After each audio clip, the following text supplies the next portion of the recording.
All right, there we go. We should be live. Hey guys, Zomb Phox here, and yes, we are here for the second game of the week that we are streaming, the Roughnecks versus the Renegades. Um, yes, the tank will next week. The honest truth is, it's pretty hard for me to look at that one in a lot of ways because part of me doesn't want to view it as a tank bowl because of the fact that, like, on one hand, Memphis is a good team, but at the same time, like, we did kind of do it last year. The Renegades were a good team, and we still ended up doing it. You know what I mean? So, yeah, barring a massive upset that we don't expect to happen, then yes, that is, of course, the upset and all that. So, it'd be interesting to see for sure. Hold up. I'm trying to find something real quick. Okay. What? That shouldn't be. Okay, well, I'm just checking something real quick.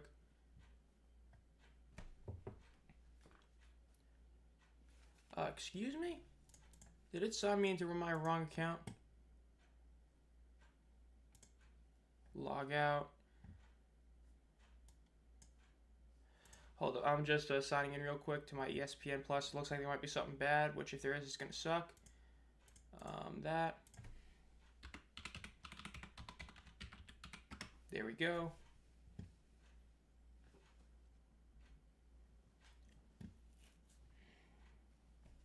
Give me 1 second.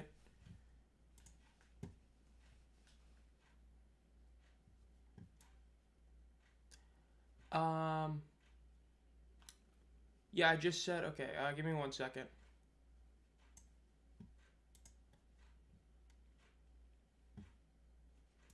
What is going on? Dude, something is not going right with my thing real quick.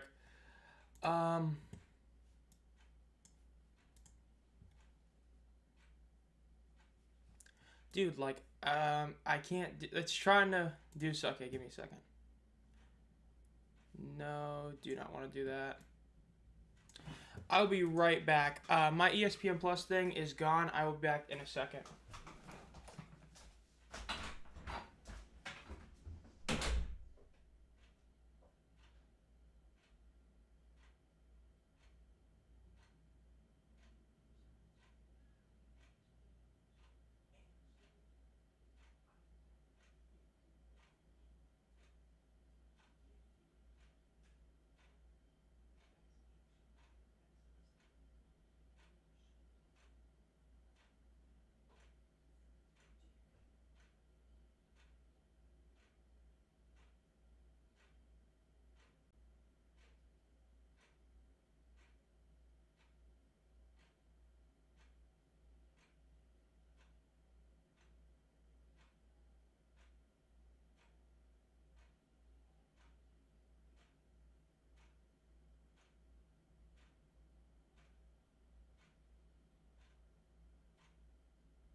Alright, so apparently we might have some technical difficulties going on because I thought my account didn't need to be paid for. I just checked on my TV and it's working, so I got no idea what's going on. So this could be bad. Let's see. Alright, now it's fixed apparently. I don't know what was going on, something was going on, but it seems like it's fixed itself. So, hopefully that doesn't happen while I'm streaming, or like while the game starts. Because if it does, I'm gonna be mad. Okay, well, I'm back. Yes, cinema, I agree. I love having to walk out of here to go look at my TV to try and update the payment there because it wasn't working on my computer, just to find out that it is fine, which I thought it was. So, you know what? F it, we ball. Let's put up the poll on who wins today, the Roughnecks or the Renegades, of course. And yes, I do know that I have the meme image on right now. Now, as for the Tank Bowl, yeah, Memphis should be 1-1. It was really bad. They should have definitely beaten DC last night. I would say this. That game yesterday I called it almost perfectly from my betting picks and all that. Teamu is not that guy. I think we all know that Teamu is not that guy. He really looked bad last night. Yes, there was a few plays where his receivers dropped passes that were like right there. But there was a lot of plays. He missed multiple touchdowns by being inaccurate. He was poor. Abram Smith was better, but still wasn't good. Like I said, if he's still bad after 3 weeks, then it's a concern. But the run game still doesn't look good. The defense, it did its job. Memphis's offense looked better, but still wasn't good enough to win the game. It was almost exactly like I expected it to be. But yes, in the end, Memphis did choke. The block kick really hurt him, right? That's what ended it. I know some people question it. I actually agreed with Wisenhunt's decision to kick it there because they were going to go for it on 4th and 12. And if you miss the 4th down, right, you have to make a stop anyway.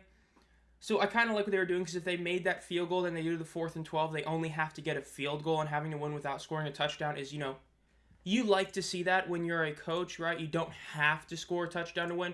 So I actually did agree with Wisenhunt's decision. It just, aged like milk because they, blocked the kick. But yeah. Now, in terms of games going on today that aren't UFL games, we do have the Women's National Championship game at 3 o'clock, which I'm honestly more excited for that than the men's. I could care less about the men's championship. I want to see Gino and UConn get the W. Want to see Paige win. Don't want to see South Carolina win again. So we'll see about that. Of course, that game is like at 3 o'clock. So like right after this one, that'll be on. And then after the Women's March Madness Championship game, or like it should be like somewhat after on FS1, of course, you have the Brahmas Battlehawks game. As for attendance last night, it was solid. It was 13,000 people. It was a really, really solid number to see. It actually beat out week 1 by almost a full 1,000, which, like I said, because of the fact they got the huge week 1 win, was going to help their attendance, and it did. Now, Arlington, I know there were some concerns about the weather and ticket sales. If this game has 10K, this week has the odds to be the best week in UFL history in attendance. Michigan's 10K numbers we talked about was insane to see. So, we'll see overall. But yeah, they were threatening to hit over. I think Memphis should have played for it. Like, I do agree with the decision they made. I think that at the end of the day, it made sense to do what they were doing. They were trying to win in a way, right? Where you make the field goal, you do the 4th and 12, you get the 4th and 12, then you only need a field goal to win it. Because that final drive up until then was perfect. They milked so much clock. They got the drive started like 8 minutes left. And then like that, they were in the 2-minute warning. Just failed in the end though. So yeah, that's of course a big one. Now, I have tried to look at some of the plays, but honestly, I'm probably still going to do an in-depth review on that Panthers game, but I'm probably going to end up doing just the special teams, the returns, and the muffed punt. Because after having a day to look back on it, for how much I want to blame Perkins and Nolan, that game falls on special teams. So I'm probably going to do an in-depth review showing the returns, how those directly influenced Birmingham's scoring, and then the muffed punt, which ended the game. So look out for that to probably be the extra video of the week next week, or I guess this week since today's Sunday. So yeah. The field goal also saved time for 4th and 12. I mean, I like the decision to kick it there. I do like it. It's just a shame that, didn't work. Chris Odom takes on his former team. I would also agree he probably will have a sack or two this game. It would be really cool to see it for sure. Now, I don't think people really mentioned it, but the 13,142 number DC had was better than their season finale last year, so that was a really solid number as well. Because remember, a whole thing with attendance this season that we all expected to be a big issue for them was the fact that the season ticket numbers were like really bad in terms of renewal rates. So teams like DC and St. Louis got, hit the hardest because they were season ticket driven. So the fact that DC still is having solid numbers is really good to see. You know what I mean? So it's definitely good. Penalties. I mean, there was a lot of penalties on both sides. I mean, there was a lot of penalties against DC. A couple of them were a bit ticky-tacky, but it was a great game. It is so far game of the year. It's been only 6 games, so that was by far the best game of the year. Low-scoring battle. I was, like, so close to perfectly predicting that score in that game. Like, DC was off by 1 point again. And if Memphis had scored a touchdown, and then not gotten the extra point, I believe I would have been legit 2 points off perfect prediction, because I had it as like 17-16, and it would have been like 18-17 had that all happened. DC St. Louis and St. Louis, that should be a really good game. I talked about it on Twitter. I feel like DC at this moment is very much like San Antonio last year. For those of you who don't remember, San Antonio last year was one of the worst 2-0 teams you'll ever see. They beat DC by a pretty decent margin in week 1, but it was entirely because of a bunch of BS plays and all that. You had the offensive lineman for DC that like cost them multiple touchdowns. You had the insane Millette touchdown. San Antonio did not play well against San Antonio or DC and won. And then in week 2 they played Memphis, played like trash, and got, you know, the last minute where they scored 2 touchdowns. They were 2-0 and insanely week 2-0, but they had that momentum, and then they became a great team starting in like week 3 and beyond, made it to a championship game. DC feels very similar. Through 2 weeks, you cannot say that DC has looked good. Their defense has, but their offense has looked pitiful. You could argue that of the 4 teams that have played 2 weeks, it's the weakest offense, and that is including Memphis.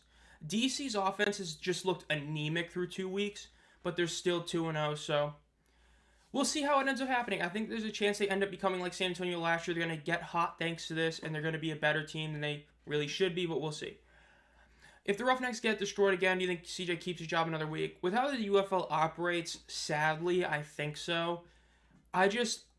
I view it where if he doesn't make the playoffs, or at least go like 4-6, he's going to be fired during the offseason. There's just no way you can keep him after 3 seasons of no playoff appearance and the team getting worse every year. That'll be DC's first true test if you have to face a division rival. That's definitely a big point. I know you were talking about that with me yesterday. Not having to face an actual conference opponent yet is a big deal. I think this game will have the highest attendance all week. Definitely not. Not this one. It's in Arlington. It's not St. Louis. It's not going to even beat DC. Because I believe the weather is something like really low. Let me see. Arlington weather. Yeah, the weather is like 44 degrees. So it's a cold day in Arlington right now, which is crazy. But yeah, it is a cold day. So don't expect this. This is probably going to have, if it has the second best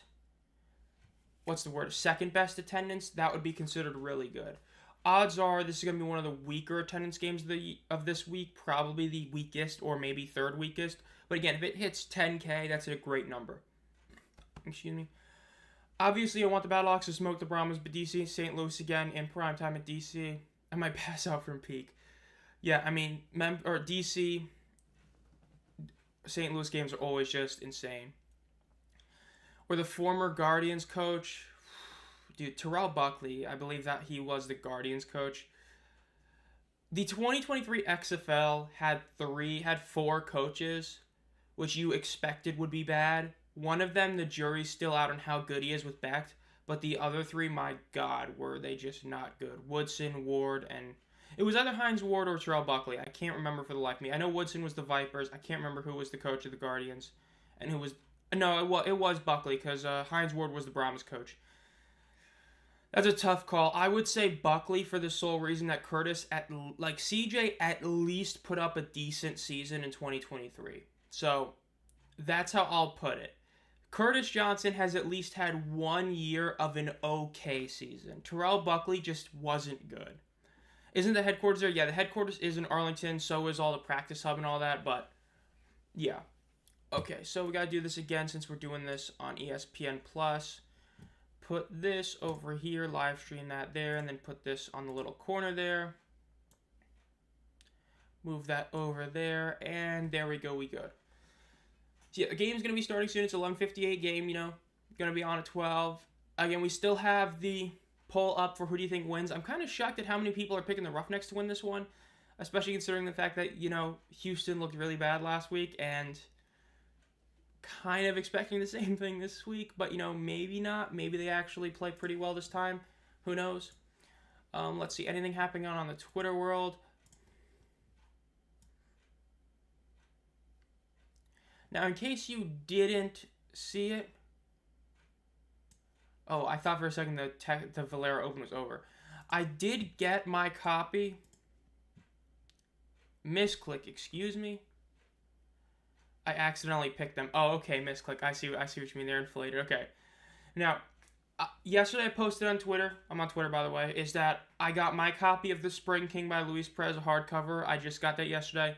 And even though the site still says pre-order, I just got my Panthers away Under Armour jersey yesterday. So I can't say for all of them, but I've seen a Battlehawks jersey on Reddit was delivered. So some of the Under Armour jerseys, despite saying pre-order, are in stock and will get to you in less than a week.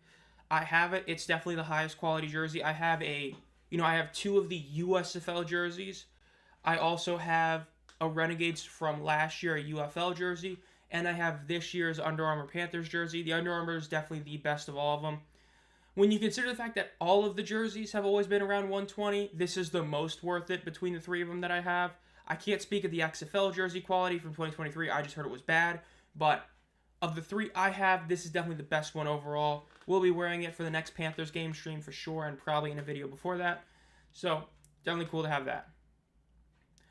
So, are we going to have this game start? It is 12 p.m., so the game should start, but we'll see.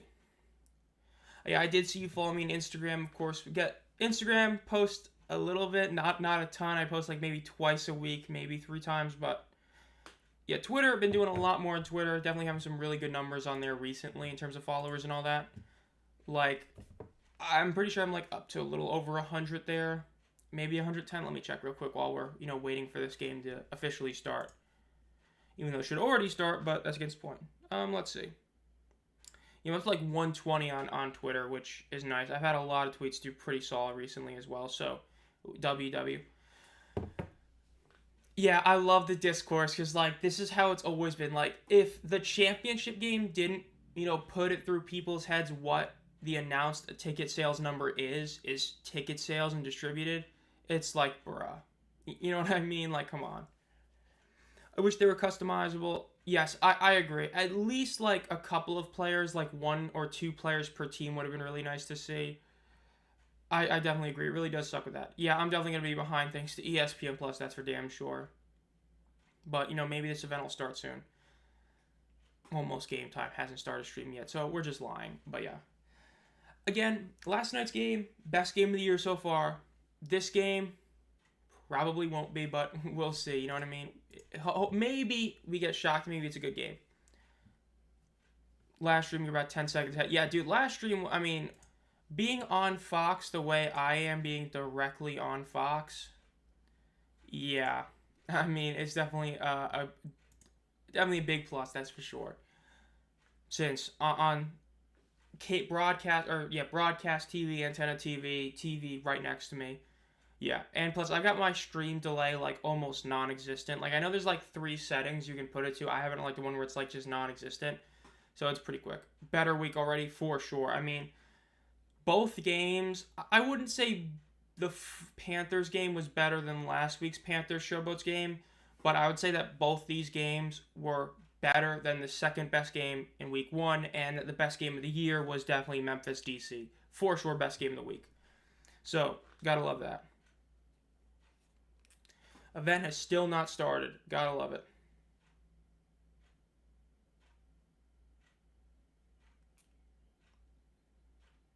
Let's see, looking at all this stuff.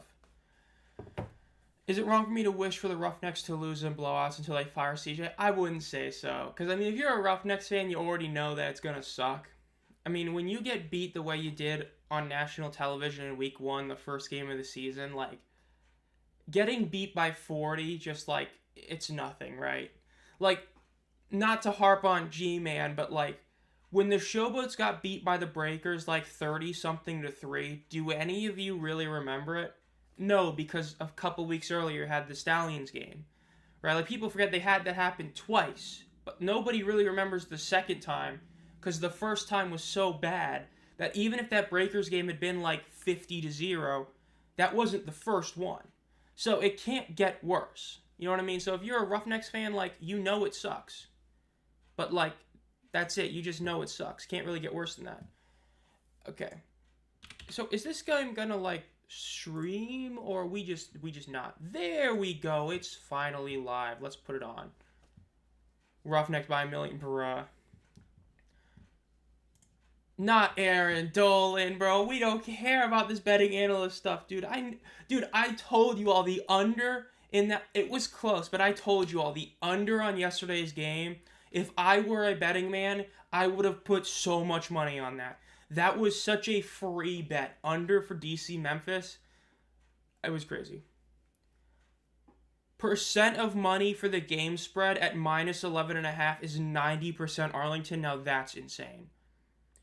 Her purpose is to be like Stormy, but all she basically does is just say what the bet is and then give no analyst whatsoever. Yet she's the official analyst. It's a downgrade.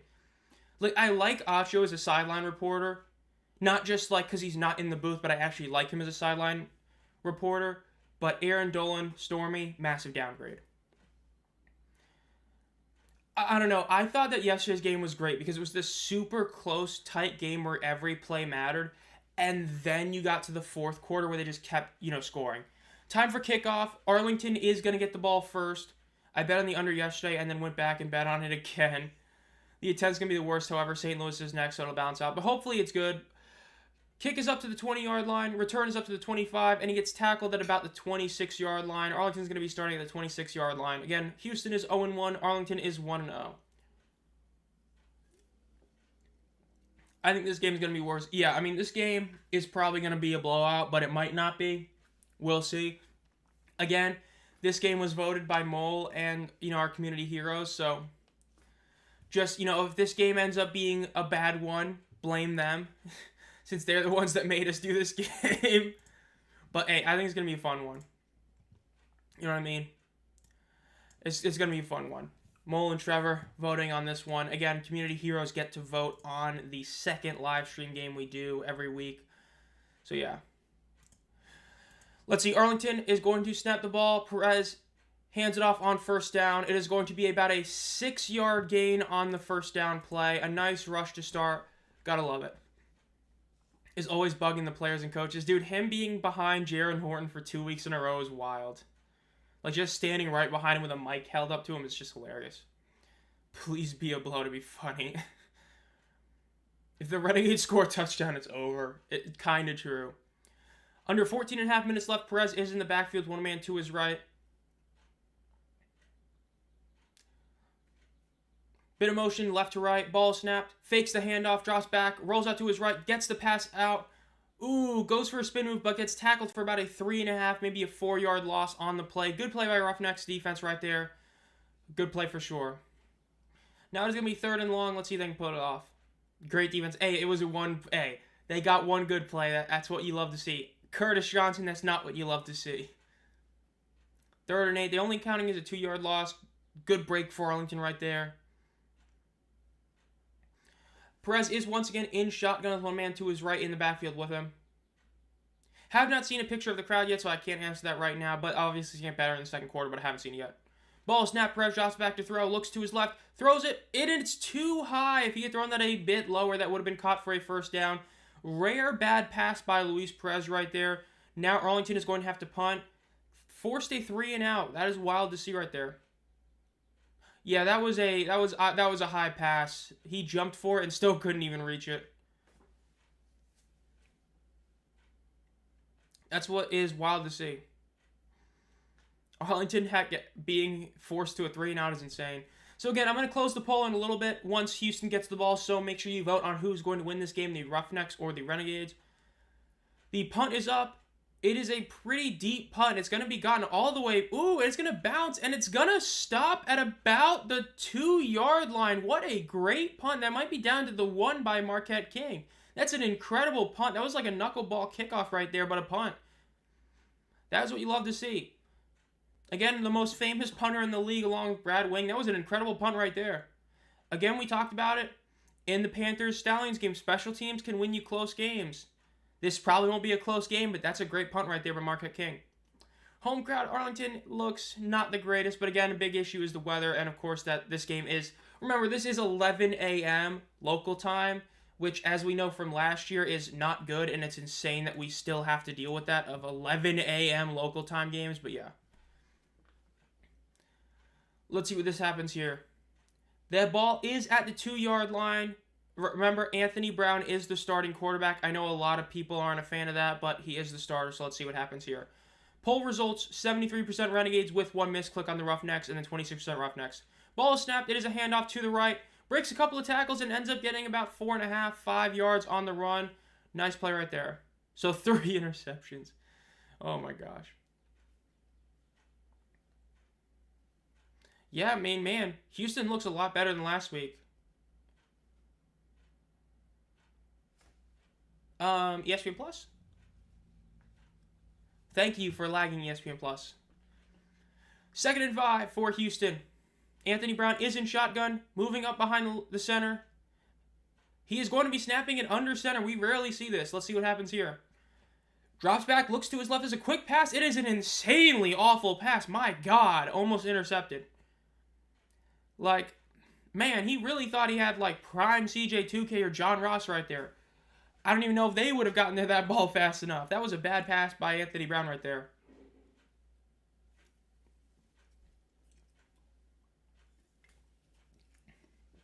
Announcer are literally saying that is a high percentage throw you have to make. I couldn't agree more. Bad pass by him right there. Anthony Brown is in shotgun, 3rd and 5. Ball is snapped. Brown drops back there, looks to his right, looks over the middle. He gets hit as he throws. It is incomplete. Vintage Roughnecks offense. 3 and out for both teams. Now the Roughnecks will be punting deep in their own side of the field. Chris Odom immediately went up and he disrupted that play, forced that bad throw by Anthony Brown. Again, this is where he played last year. He's basically blamed the coaching staff for the issues last year. So yeah, I want to see what Jalen McClendon can do compared to Brown. 100% agree. Jalen McClendon continued to get screwed over. He got screwed over last year when he should have started the second half of the season for DC, and he's getting screwed over this year. At least put in Henderson. Yeah, I did also hear the Arlington defense chance. Love to see that. Punt is up. Almost blocked. Ooh, it's a much shorter punt at the 45, up to the 40, the 35, and gets tackled at about the 30-yard line. Arlington is already in field goal range with them getting the ball. That is what you love to see. Arlington already winning the field position battle. Yep, dude, that is the punting difference. Marquette King with a massive punt, Rivers with a not-so-good punt. If the returner had just fair caught it, they would have already been in Houston territory. Now, let's see, we've had 2 3-and-outs so far. Again, the Renegades just can't lose yardage. They are already in field goal range. All they need to do is, well, just that. Just stay where they are and gain yardage, and they'll get a field goal. As long as he makes the kick, obviously. Because last night we saw 2 misses. Granted, one was a block, one was a legit miss, but yeah. Perez is in shotgun with one man to his right in the backfield. No receivers are out wide. Moves Sal to the left. Hands the ball off. Fakes it a little bit. Balaj gets to the left. He gets a he's going to be tackled about a half yard short of a first down. They might spot him about a full yard short. Really nice play design right there. Did a bunch of fake motion, and Balaj ended up getting a nice couple of moves right there. Almost a first down play. Great play right there by the Renegades offense to start this drive. Again, Caitlin Balaj ended up breaking the longest UFL rushing touchdown record the day after it got set. This play, he runs directly up the middle. They might give him half a yard, but that's probably it. Do you think Shannon Harris might stay in DC as their head coach next season? I kind of doubt it, because it's all but stated he is going with, Reggie Barlow to Tennessee State. If they end up being a playoff team, though, I could see him potentially stay, but I don't know for sure. It might depend on how much money the UFL is going to pay him to stay versus what he'll get paid at Tennessee State as an assistant to Barlow. Perez is under center with one man behind him. Let's see what happens here. Ball is snapped. Hands it off. Balaj gets to the left, gets a first down, and then a few more yards. There is a flag on the field. It's going to be interesting to see what this flag is. Looks like it's going to be holding on the offense. They're going to lose 10 yards. It's going to be a 3rd and 11. Yep, holding on the offense, 10-yard penalty. Going to be 3rd and 11. They are still basically where they're still in decent field position, obviously, thanks to the great return. They're still in field goal range, but it's a shame they're not going to get this first down here. Now they're going to have to do a much more difficult 3rd and 11.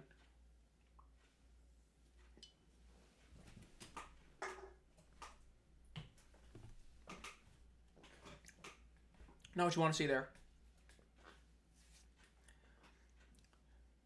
Yep, talking about the penalties right now on the broadcast crew, which is true. We talked about that before as well. They had a lot of penalties last week, and that was what really hurt them from dominating by like 40 to only winning by like 20-something.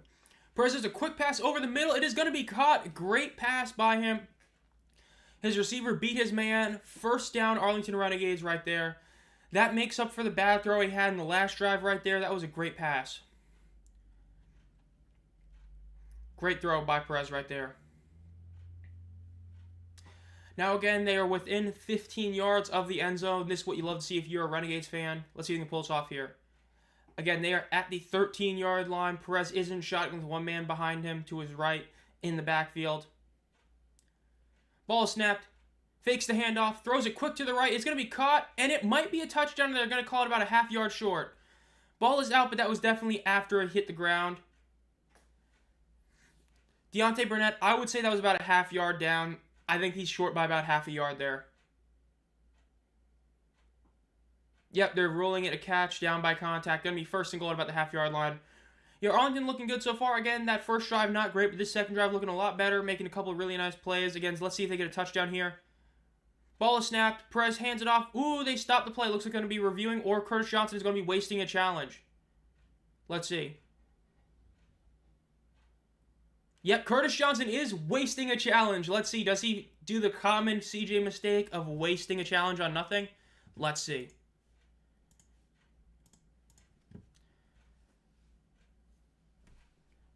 Ooh.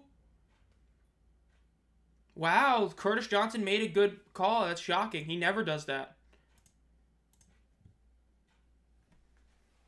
Wow, Curtis Johnson with one of his first ever successful challenges. That's insane to see. That is very rare. For those of you who are new to the UFL, Curtis Johnson being successful in a super challenge is insanely rare.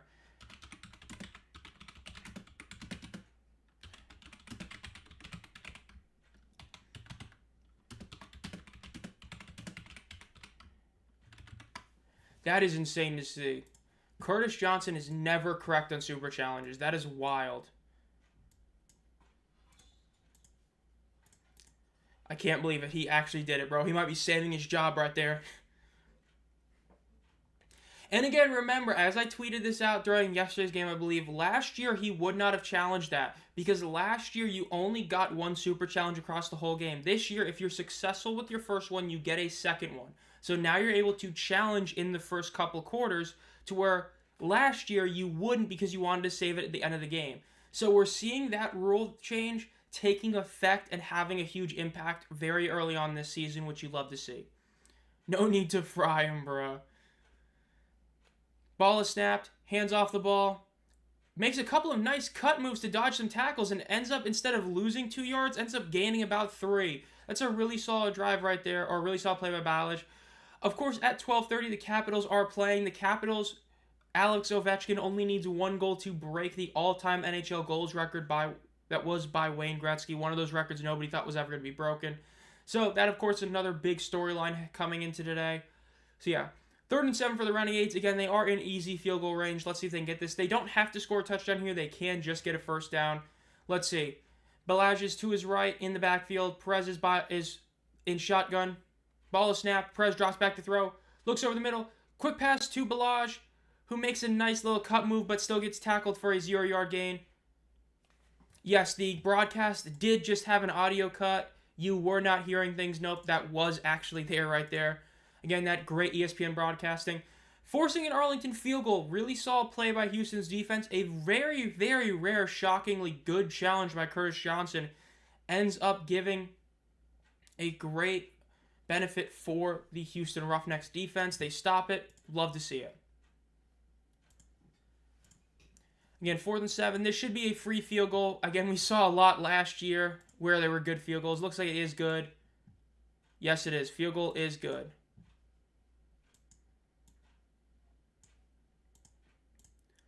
Love to see that. Again, still no chill today. Hey, it's the Roughnecks. Whenever I watch a Houston Roughnecks game, I'm going to say whatever comes to my mind, bro. This Roughnecks team, man, last year was so bad. Getting a second super challenge is huge. We're seeing way more challenges compared to last season. Yeah, I mean, that's what really sucked about it last year was that you'd have like an obvious play in the first quarter that was, easy challenge, but you wouldn't want to challenge it because it's the first quarter, right? Like the pick six in the Michigan game. Yes, you would have loved to have that pick six, but did it have as much of an impact as Perkins not running the first down? No, because one of them happened late in the game, one happened early in the game. It's like the challenges. If you're only going to have one challenge, you're going to wait till the end of the game to use it. Whereas now, if you know you're going to get a successful challenge, you use it, then you have your second one for later. Guess what? It just saved them at least 3 points, upwards of really 5. So, hey, it works. Great call by CJ right there. Dude, the CJ Johnson farming video gonna feed families, dude. That would be.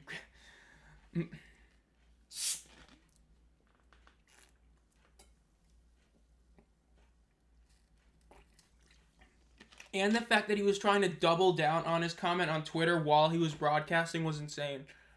Like, here's the thing.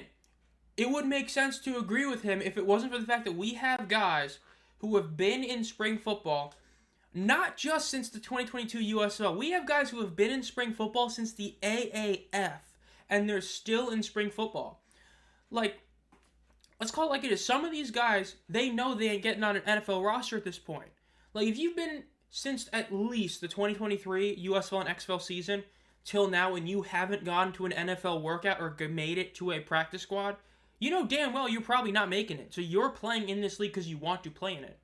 So that commentator last night saying that, like, it's clear he doesn't understand the point of this league. Yes, a big point of it is to get people to the NFL, get coaches to good college jobs.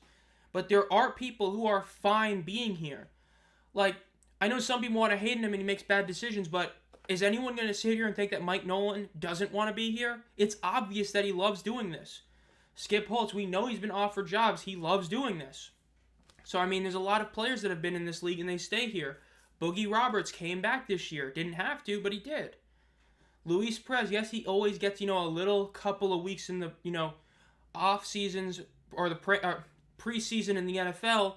He doesn't need spring football to get that. He's just a veteran quarterback. He's doing this because he wants to play. So that was a massive L. I believe that was Jordan Rogers was the commentator yesterday. That was a terrible move by him, and despite what he's saying, he may think he knows what he's talking about, but he doesn't. Like, let's call it like it is. He does not know what he's talking about.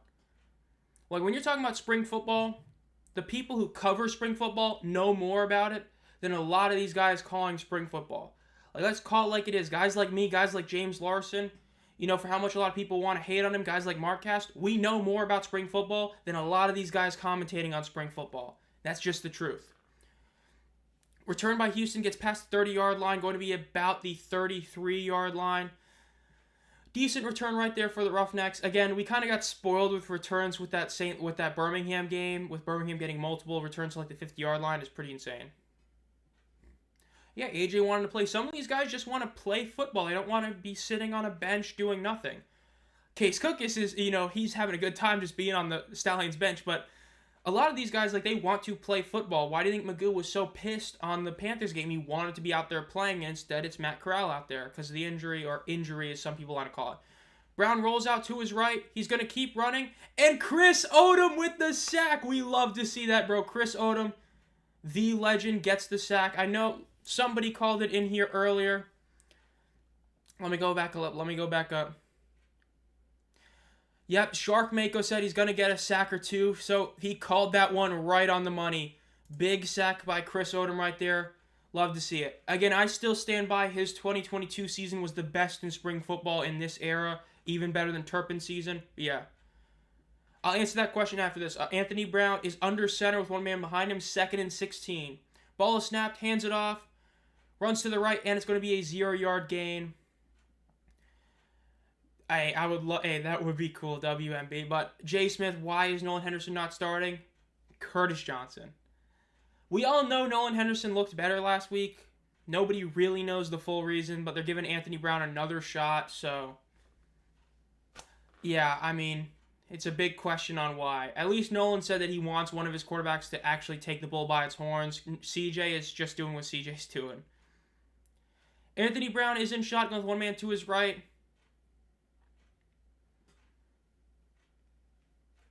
Ball is snapped. Brown drops back to throw.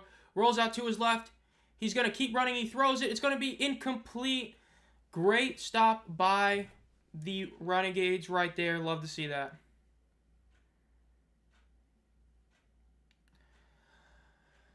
Fourth and 16 now for the Roughnecks. That you hate to see. If you want to question CJ's QE moves, take one look at him at Jim Turner and CJ look like a genius. Bro. Fourth and 16 again. Let's see. This punt should be better because that punt yesterday was, or that last punt was really bad. This one should be better. Punt is up.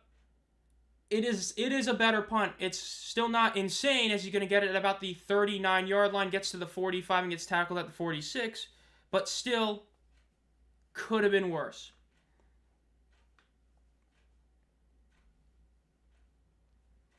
Yeah, Jordan Rogers, I was correct. That was the guy that was complaining about it.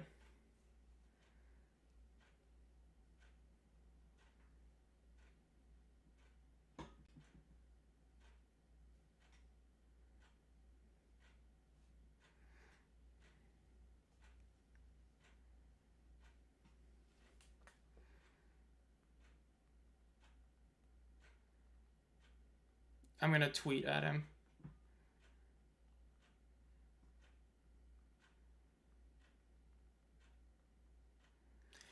Yeah, Jordan Rogers' tweet was bad. He kept doubling down on, I just looked to see, and he really did. I wasn't sticking with EJ the whole game. I definitely love to see that too as well. It was really nice seeing him stay in there. Yeah, there was a couple areas I kind of would have expected Troy Williams to come in, but overall it's really solid.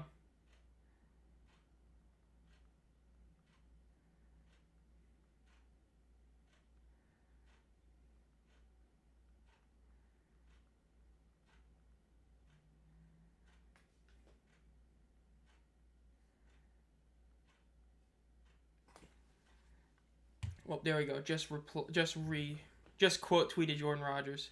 You can go see that if you're following me on Twitter. Because you know what? We hate when people hate on the UFL.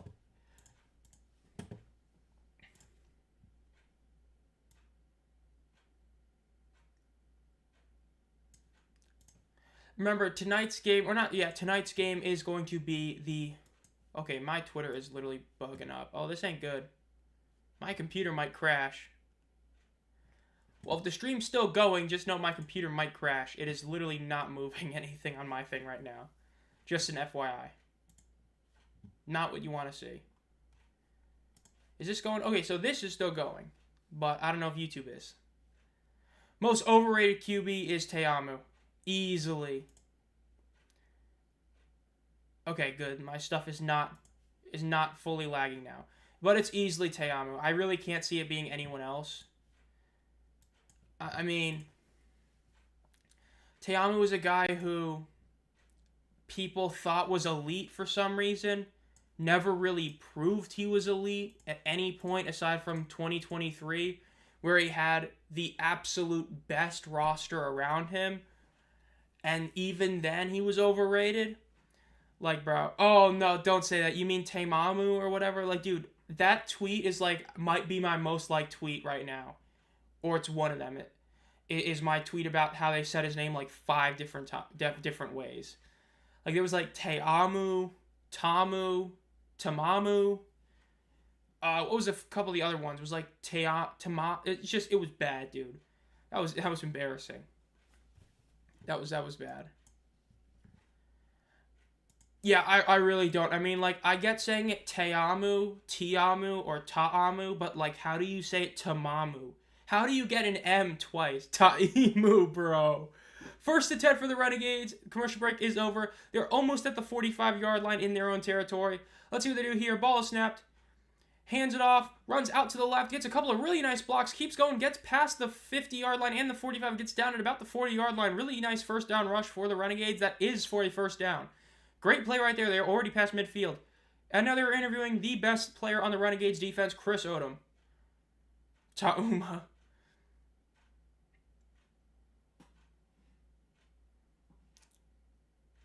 Yep, Chris Odom saying it's a grudge match. Love to hear that too. Perez drops back to throw. Looks over to his right. Throws a bit of a deep pass right there. It is too high. One of those. Only his guy can get it. Incomplete. Hey, don't forget also the INT leader in 2022. Through like, what was it, like 9 interceptions or something, and he only led the league in passing because Kyle Sloter, didn't play in Week 10. I digress.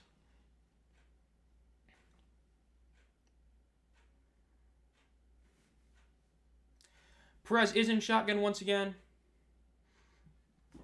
Excuse me. One man to his left in the backfield. Let's see. Ball snap. Looks like it could have been a false start right there. Yep, false start. That was definitely a false start right there. There was some really obvious motion on the left side of the offensive line right there.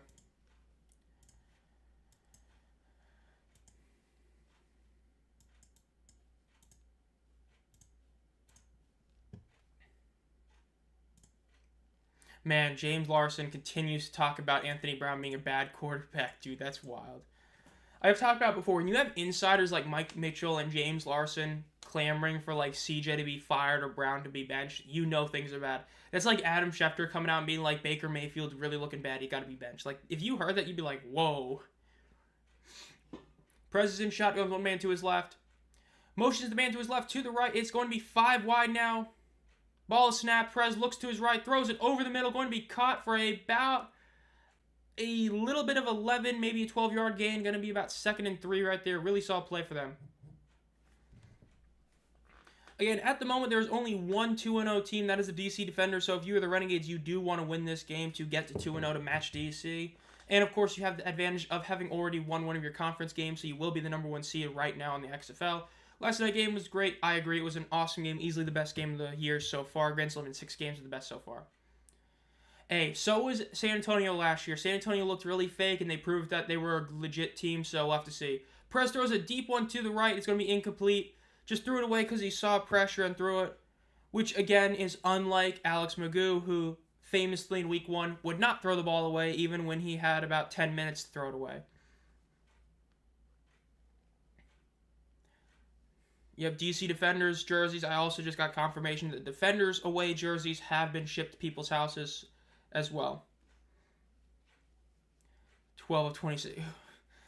Dude, I think it was Webb, one of the UFM guys, said Te'amu was like a top 3 quarterback, and it proved it after Week 1. I was like, dude, no, it did not. Arlington is going to be kicking a 53-yard field goal. Kick is up. It is way to the left. It is going to be a missed field goal. That would have been really nice to have it, but it wasn't even close. It was always left the entire way. Definitely not what you want to see.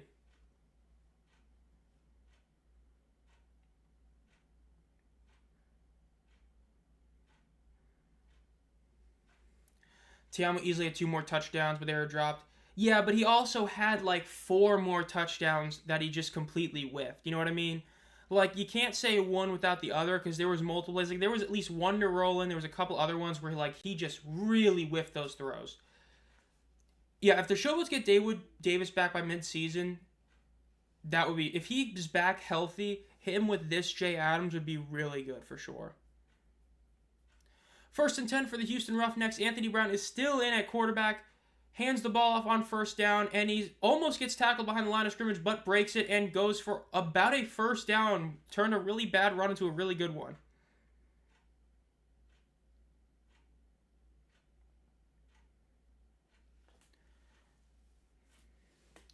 Definitely saw it for them.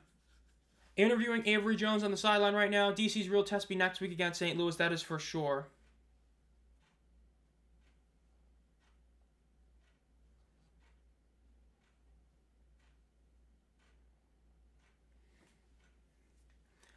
Pass is thrown by Anthony Brown, and it is too high of a pass. It is incomplete to the right. Again, another one of those great Anthony Brown missed passes.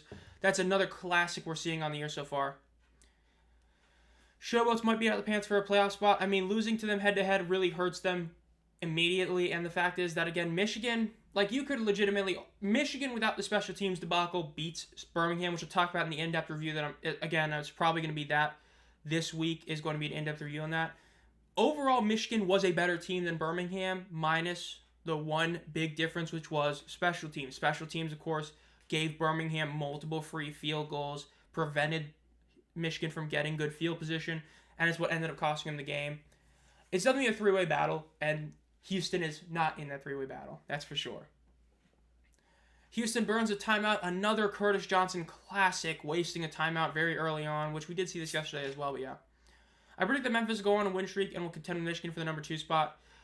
Yeah, that USFL conference is going to be a really tough one to call because even the Stallions still have not looked insane because the offense still didn't even look that good against Michigan. It looked better, but the one issue is Corral is more of a just kind of, F it, we ball kind of quarterback.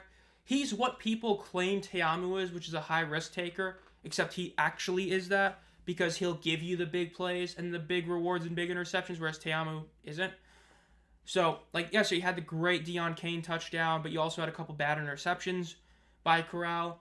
So the offense still has questions, so I wouldn't even say Birmingham's a lock, though I'd say they definitely have the best chance to make the playoffs of those 3 teams in the USFL. 3rd and 1, Anthony Brown under center, ball snapped, he goes forward, and that should be a first down depending on where they spot him. It's going to be pretty hard to look at that in the replay. Let's find where they gave it to him.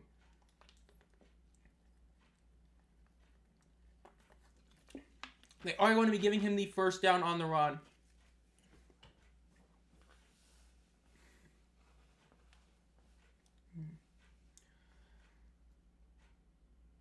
First down for the Roughnecks. Again, that missed field goal could really hurt Arlington if Houston is able to put up any points right here. They are in that no man's land right now, so they might be in 4-down territory depending on what CJ wants to do. But again, it is 1st and 10. Anthony Brown is by himself in the backfield. Quick pass out to the right, almost batted down immediately. A nice broken tackle. Another broken tackle. He's still on his feet up to the 20. The 15 gets tackled at about the 10-yard line. That was a potential 0-yard gain batted pass to a potential 0-yard gain immediate tackle to him breaking at least 3 tackles and getting all the way down to the 10-yard line. That is an incredible play right there and some bad defense by the Renegades. That's insane. What happened to the clock? The clock goes down fast in this league. Remember, you just keep it going. It just keeps going down the entire first quarter and most of the second quarter as well. Insane.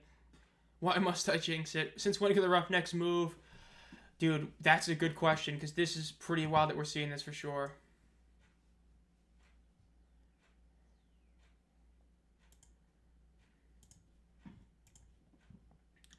Let's see, Justin Hall, dude. I mean, again, Justin Hall is that guy. We've talked about that before. I still believe he was the best receiver in the league last year. If a receiver was going to get OPOY, it should have been him. He was just incredible, yeah.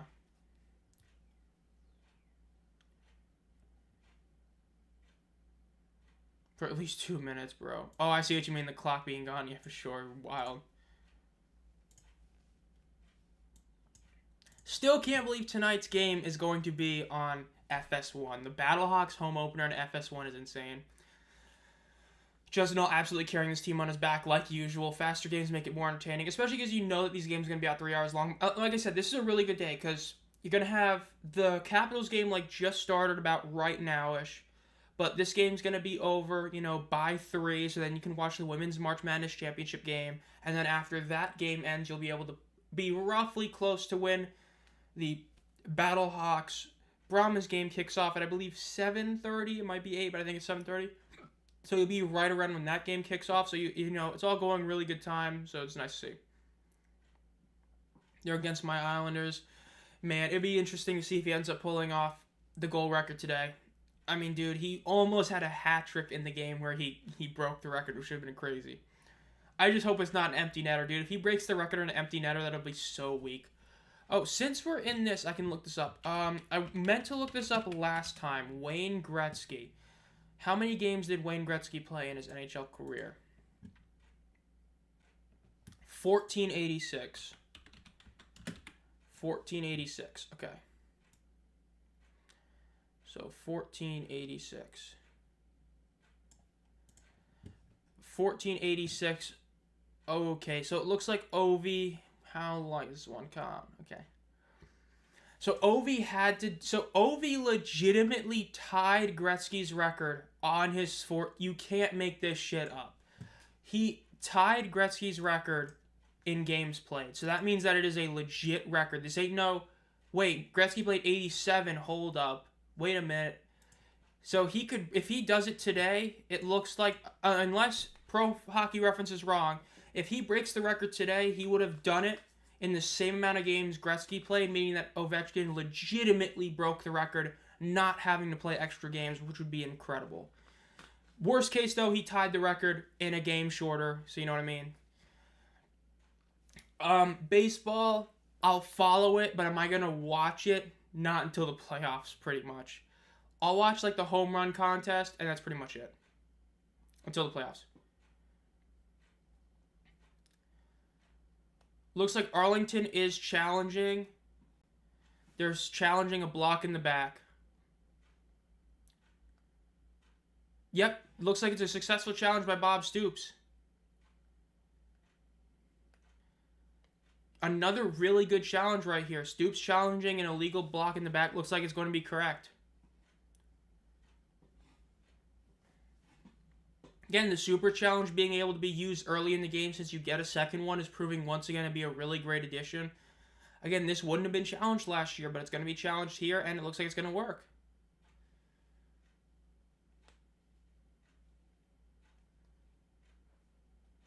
That's insane.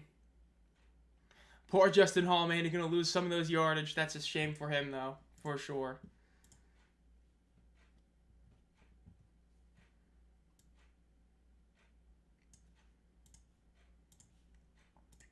They're going to show the replay here as well in case you couldn't see it. Block in the back on number 5 by 73. Definitely a legit block in the back. Pretty easy penalty for sure. Yeah, dude, the Super Challenge is definitely a rule. Like, Super Challenge is something that would be really cool to have in the NFL, but I doubt it'll ever go in the NFL. So it's great to have it be in the UFL, which is just such a big difference to have. Great right there. So it is still a first down, but of course they just lost 10 yards when the foul happened. So instead of it being a massive gain, it only ends up being like a couple yards, then you move back 10 yards. So again, a really good call by Bob Stoops. And remember, both teams are now down to one challenge. Remember, if you get the first one successful, you don't get a second one. By the way, the clock is still not there. I see what you were talking about earlier now. The play clock or the clock is still gone. So we have blank amount of time left in the quarter. And remember, ABC, which is ESPN, is going to host the championship game on TV. So this is what we love to see here. Again, I'm sorry, but Fox broadcast is better than ESPN.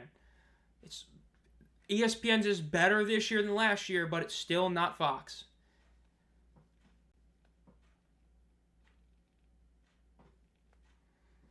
Bob Stoops talking to the referee. Gotta love having this open communications. Again, still no clock. This is diabolical. Hamstring injury. Still holding some stuff out right here. Let's see. Are we trending? I doubt it. I know Duke blew a terrible lead last night. I was debating on putting that game on. I never did, but I heard it's really bad. Like, they choked a massive lead. It was embarrassing.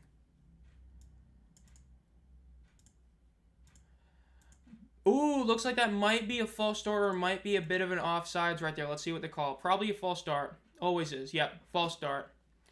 So Houston loses 5 yards there. Love to see that.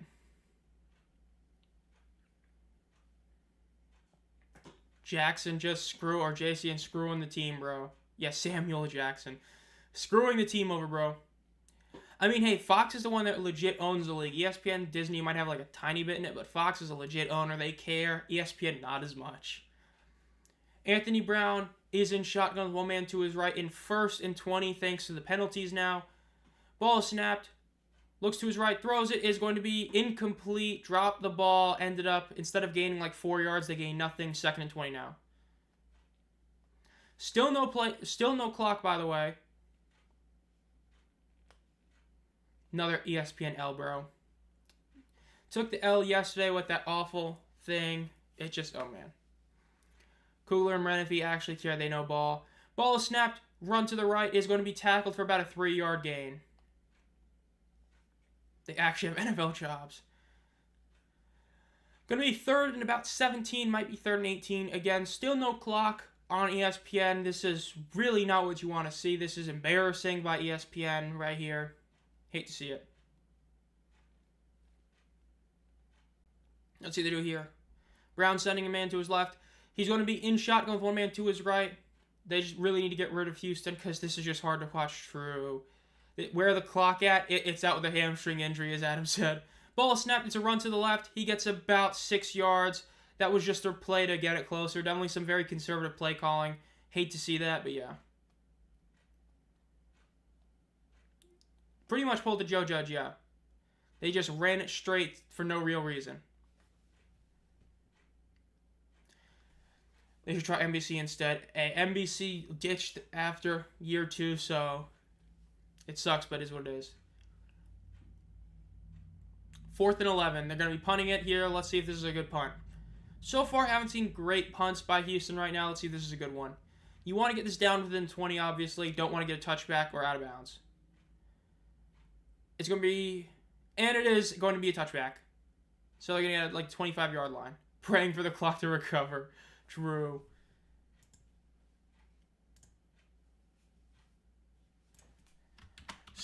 Let's see. Still no clock on ESPN. Hate to see it. Yeah, I mean, USFL on NBC had, like, the pregame, halftime stuff with, like, Jason Garrett and them. It was definitely, like, that was really good broadcast for sure on there. F in the chat for the play clock. I agree. F in the chat for the play clock, bro. Just not there.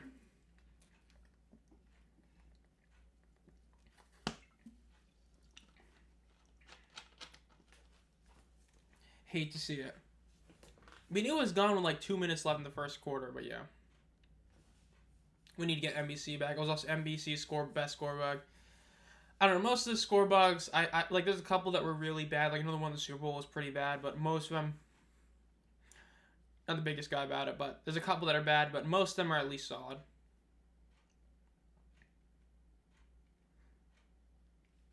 How about all 4? Oh, no. Man. Again, Houston so far today, though, has looked a lot better than they did before, so got to give them some credit there. Granted, the offense still looks pretty bad, minus Justin Hall doing everything he can, but hey, last week against St. Louis, they looked really bad, yeah. I hate when they're promoting about the betting, like, I just don't care, I want to watch football. I like the Fox UFL scorebook, I agree, but they care, so... Like, the betting thing, for how much we hate it, it is important. Betting is a big part of a league like this, is trying to get people to bet on it. It's another way to get income for it and all that.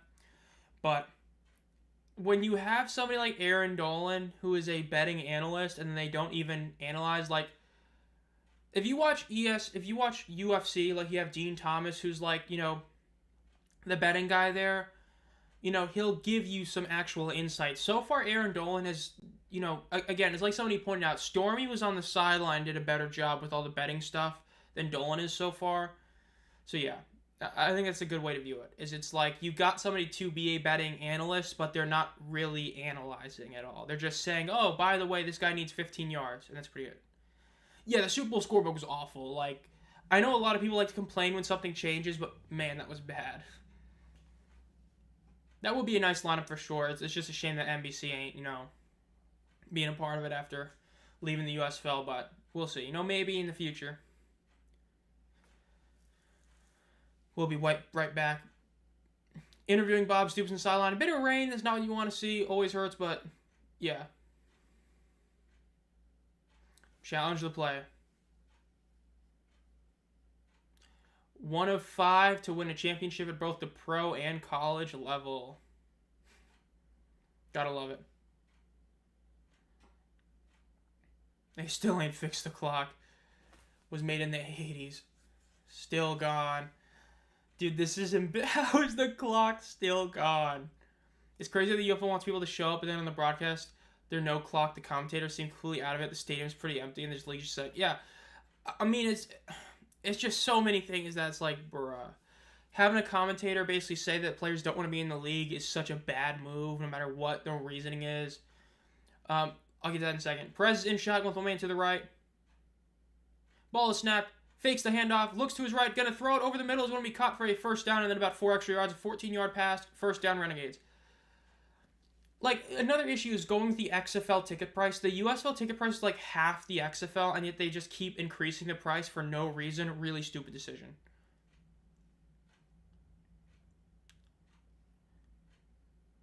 The clock is back. Let's go. Perez looks to his right. Throws it quick. It's going to be caught.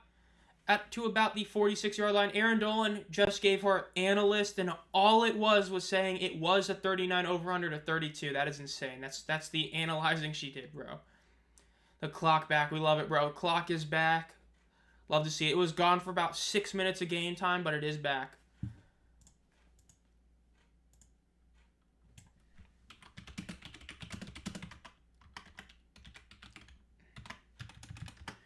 The clock is back. Just tweeted that out there. Got to make everybody know it's there. President shotgun. Starting to sleep. Wow. Ace is at this game. Ball snapped. He fakes the handoff. And he's going to be sacked for about a 5-yard loss. Big play by Houston's defense right there. Let's look at this replay again. It looks like a kind of a broken play. He was faking a handoff, but there really wasn't anybody near him. It's like they were going to fake it to Canella, but he never got really too far back. So it ended up being a weird little motion, added about a half second to the play, so Perez couldn't really do anything. First really weak play call by Arlington all day. 2nd and 15 for Arlington. They are at their 46-yard line here. Let's see what they do here. Perez gets the snap, drops back throw, quick pass to the right. It's going to be caught for about a nice 10-ish yard gain. Might be about 9. Nice one. It's going to be about 3rd and 5. This is around 4-down territory. There is a Houston defender down right now. Again, when you're in this no man's lane of like 40 to the 50-yard line, it's pretty tough to really punt it or go for it, so they're probably going to go for it. I wouldn't be shocked if they run it here. UFL and CBS, I don't know, dude. CBS, after watching college football on it, really left a sour taste in my mouth. CBS's NFL halftime crew, the weakest. Their college crew, insanely weak. Like, CBS's personalities, I think, are just insanely weak. Like, Fox, you have this fun group of, like, Strahan, Jimmy Johnson, Terry Bradshaw, Howie Long. Then you go to CBS, and it's Matt Ryan, Bill Cowher. Like, it ain't it. And then the CFB one as well, like Fox is like Mark Ingram, Urban Meyer, and then you go to like Rick Neuheisel, I believe is like the biggest name on CBS. It's like, I don't know about that. He'll be the passing yards leader. Perez or Te'amu, and I'm only saying Te'amu because Te'amu is like, for some reason, like just not allowed to be benched. Like last year he should have, for McClellan never was, so that always helps him out. But Perez should be as long as he's healthy.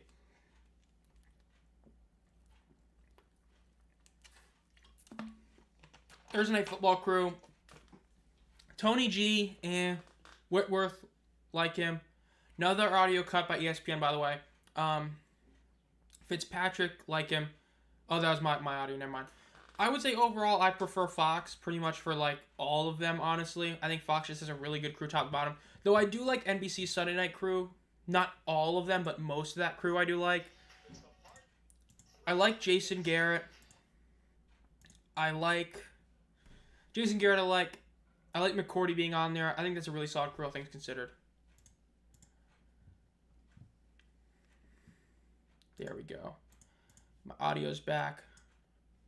But yeah, that's what I would say. Hey, Sunday Night Football, really solid crew, all things considered. There's a couple people I'm not a huge fan of, but overall solid crew. Fox, overall the best, though. I think Mike Tirico's okay. I don't think he's, like, great, but I think he's okay. Urban Meyer, Nathaniel Hackett, probably shouldn't Bruce Lee. All think none of them ever lived to see a sequel. Nathaniel Hackett, what a coach, bro. Got hired because they were going to get Rodgers. They didn't get Rodgers, and they sucked. Excuse me.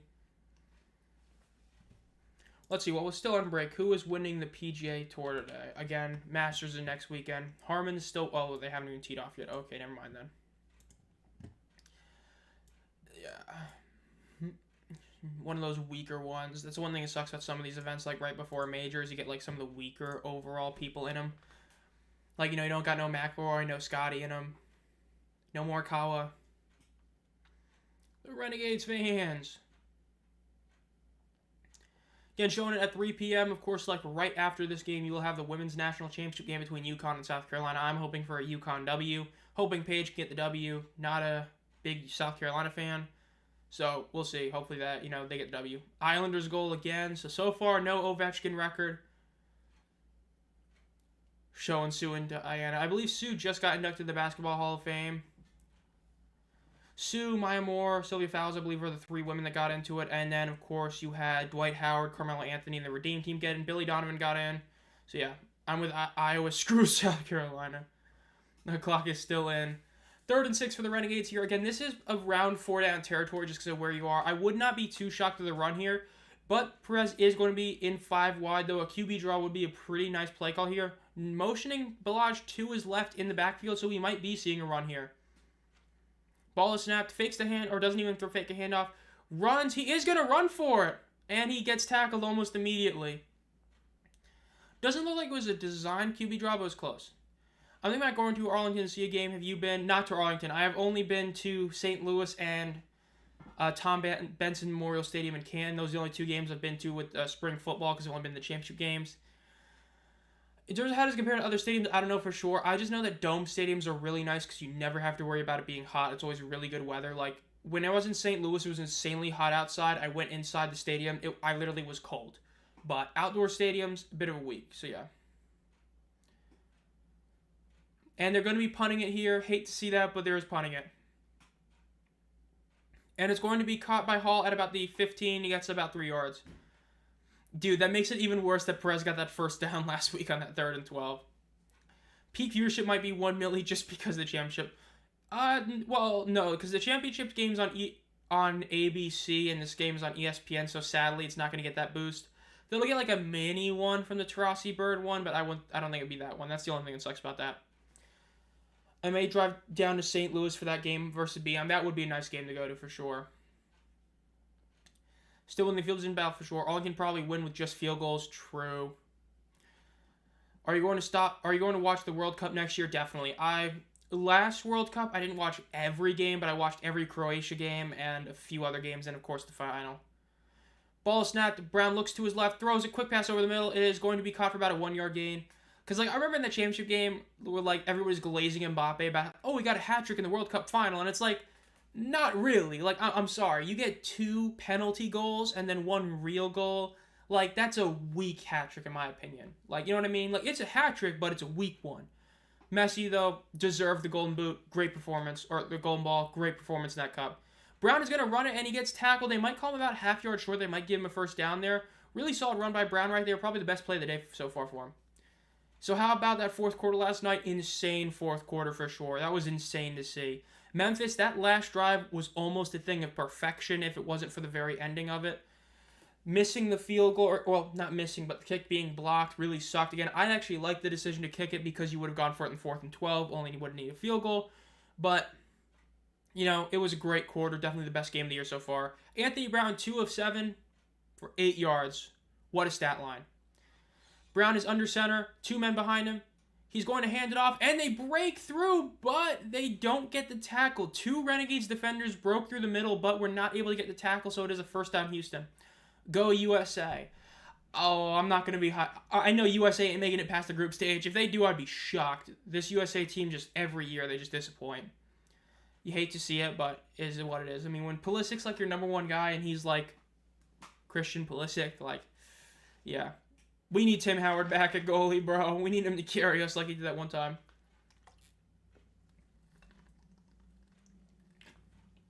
Anthony Brown is in shotgun. Moving up to under center. 1 man behind him in the backfield. Ball is snapped. Hands it off. Arlington gets some more pressure, but the running back breaks the tackle, and he still gets tackled at about a 1.5 yard lost. That sucks, but yeah. That was almost another really great play by the Renegades defense instead it was just a good play. Yeah, the girls team is solid. I know I think had 1 year recently where they didn't do it, but the girls team's always a solid one. But yeah. ESPN's broadcast having a bit of an issue right there with that interview. 2nd and 11 for the Houston Roughnecks here.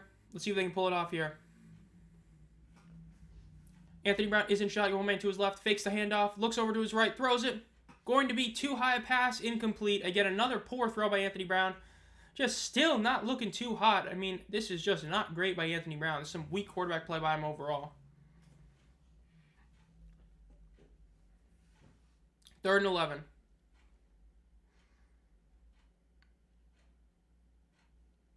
Two of 5 on 3rd downs. Let's see if they pull something off here. Again, Brown is in shotgun, one man to his right. 3 receivers to his right, 1 receiver to his left. Let's see.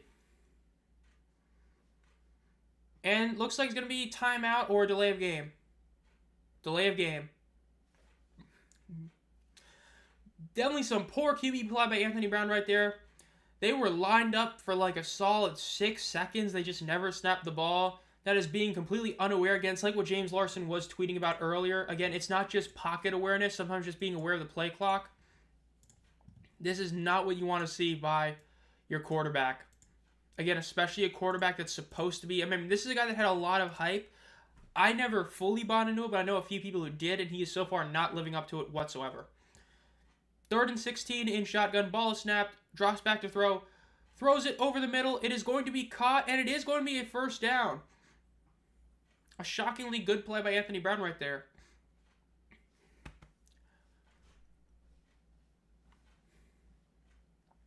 Definitely a shock right there. First down for the Roughnecks. They are still only at the 40-yard line, though, for sure. McClendon is the best QB. I know Brown is starter, especially when you have Nolan Henderson as well on your roster. It's wild. In shotgun. Ball is snapped. Fakes the handoff. Quick throw over the middle. And it is almost intercepted. That was almost another potential interception, but incomplete. Big break for Anthony Brown right there. Yeah, I remember they hired Pacino, right? Or Pacino. I forgot to pronounce his name, but I know who they hired. But we'll see. I'm pretty sure they already got bounced from a tournament, like a CONCACAF tournament that they were in. But yeah, U.S. men's team, bro. Big L. In shotgun, ball is snapped. Brown looks to his left, still looking, throws it. Going to be a short pass, and it's going to be caught for about a 6.5-yard gain. Yeah, he made one good strike, then immediately almost threw an interception. 3rd down again.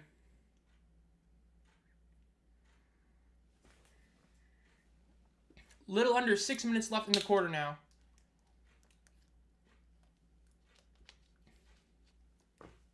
Showing Curtis Johnson get tackled by his own teammate. Or by his own, gotta love it. 3rd and 3.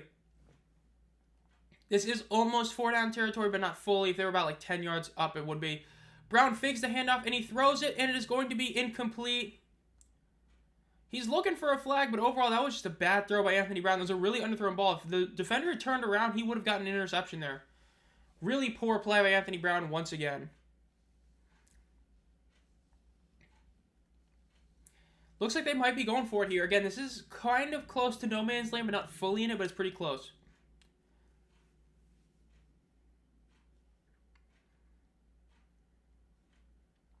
They're resorting to hospitalizing CJ to get a new coach, bro. CJ is using the challenge. He'll probably get this, but now he will be out of challenges for the rest of the game. So again, I do think this is probably going to work. It's going to be DPI, I think, but this is still going to mean he is without a challenge for the second half, which is definitely something you don't want to see. Oh, maybe not. Dean Blandino doesn't look like this is going to work. It looks like it's a failed challenge.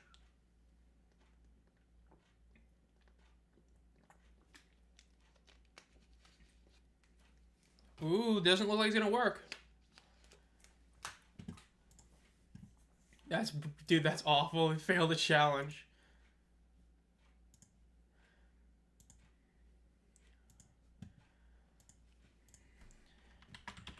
And he failed the second one.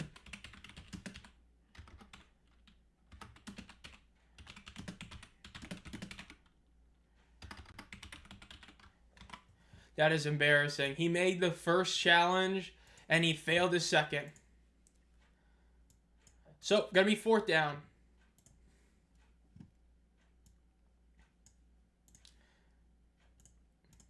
I don't really see DPI yet, because he did turn around just quick enough.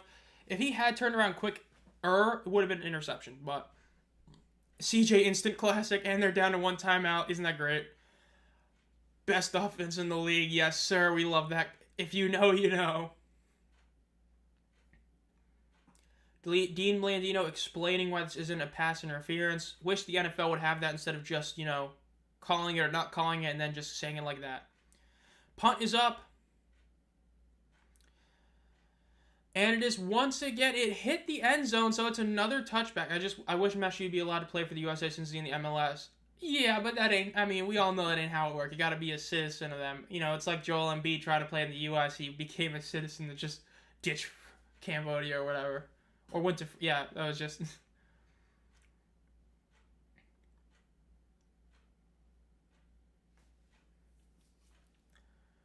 Gotta be obvious, wasn't obvious. Blandino talking about it again. Houston, they still showed 2 timeouts, but they should be down to 1 because they did fail the challenge. So either there's another L by ESPN score bug or something happened somewhere.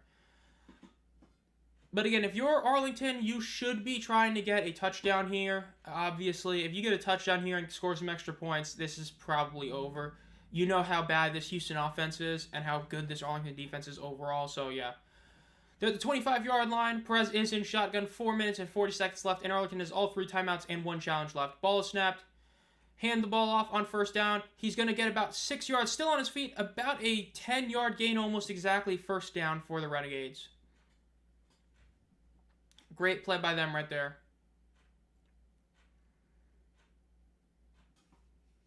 Day Hunter. Nice run right there. Let's see what they do here. Oh, they did not give him a first down. It's going to be 2nd and 1. They spotted him pretty short right there. They hand off the ball once again, and he does get the first down. He's still on his feet. Goes to the 40, the 45, the 50. He's still on his feet. He gets to the 45 in Houston territory. What a huge run, and that was definitely potentially like a horse collar face mask potential tackle, but he's able to break it and keep going. Great play by Day Hunter right there. Insane. Just kept going, kept turning those feet. Like I always say, just keep moving, and you'll go. Love to see that.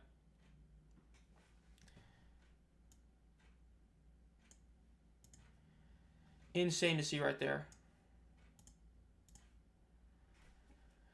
Ball snapped, they hand it off once again, but he gets tackled right behind the line of scrimmage. That's going to be about a half-yard loss right there by the Renegades. Again, they are close to field goal range. Granted, they already have missed 1 long kickless. I'm glad they have gave them back their old logo. I agree. It's so much nicer seeing the bandit on the side than that R. Ball is snapped. Quick throw over to the left. It's going to be caught for about a 6-yard gain for the Renegades right there. Going to be about a 3rd and 4 for them. Again, debatable 4-down territory. This is where I would once again debate running. And if you run it, get about 2-3 yards, you can go for it in 4th down. Or they might even do a deep shot here. Again, this is in no man's land. It's, you know, your defense has played really solid, so you can trust them a bit here. Interesting to see what the play call is here. It could be anything. Perez is in shotgun with 1 man to his left. Again, could run it here. Bit of motion, so it probably isn't going to be a run. It's 5 wide now. Ooh, he gets somebody offsides. They might call it a false start, but it looks like it's probably going to be offsides. Let's see.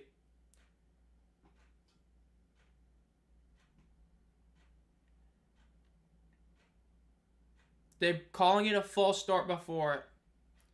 Now, that's not what you want to see if you're Arlington. Instead of potentially being in 4-down territory, now you're stuck having to get a first down or having to just kind of get a 7-yard gain here. Bad play for them right there. Would love to see a replay on that one, Joe, to see exactly where that was, because it did look at first glance that it was a leap on the defense, but, of course, the penalty was not on there. 2.5 minutes left in the half. 3rd and 9 for the Renegades now. Perez is looking to be in 5 wide. They're probably doing the exact same play they were doing before or something very similar. 3 to his left, 2 to his right. Motioning his running back to him, to his right in the backfield. Ball is snapped. Looks to his right. Quick throws to his right. And it's going to be incomplete. Wanting DPI, no flag. Incomplete pass.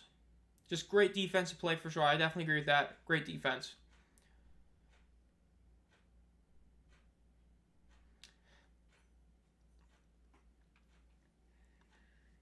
Just showed it, yep. It's 2-minute warning now. Again, that was a really bad false start take. Instead of being in legit 4-down territory, now you're stuck in this kind of bad area where you're probably going to punt it, but you don't really want to punt it. You need to score something else because you never want to be in a close game like this, especially against a team that you know is worse than you, because then you never know what's going to happen. Houston gets one lucky play and they're in the league. Hate to see that. Thanks for the streams. Lets me keep up while I'm busy with other stuff. Hey, I love doing them. Doing 2 a week definitely is tough, but we manage. So yeah. Let's see.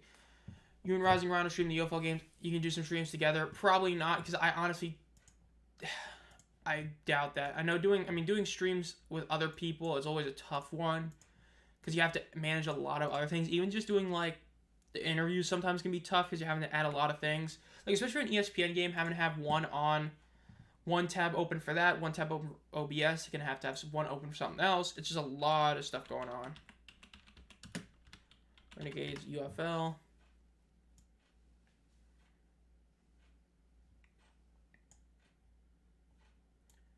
Wow, somebody is actually streaming the game. That's insane. Really is.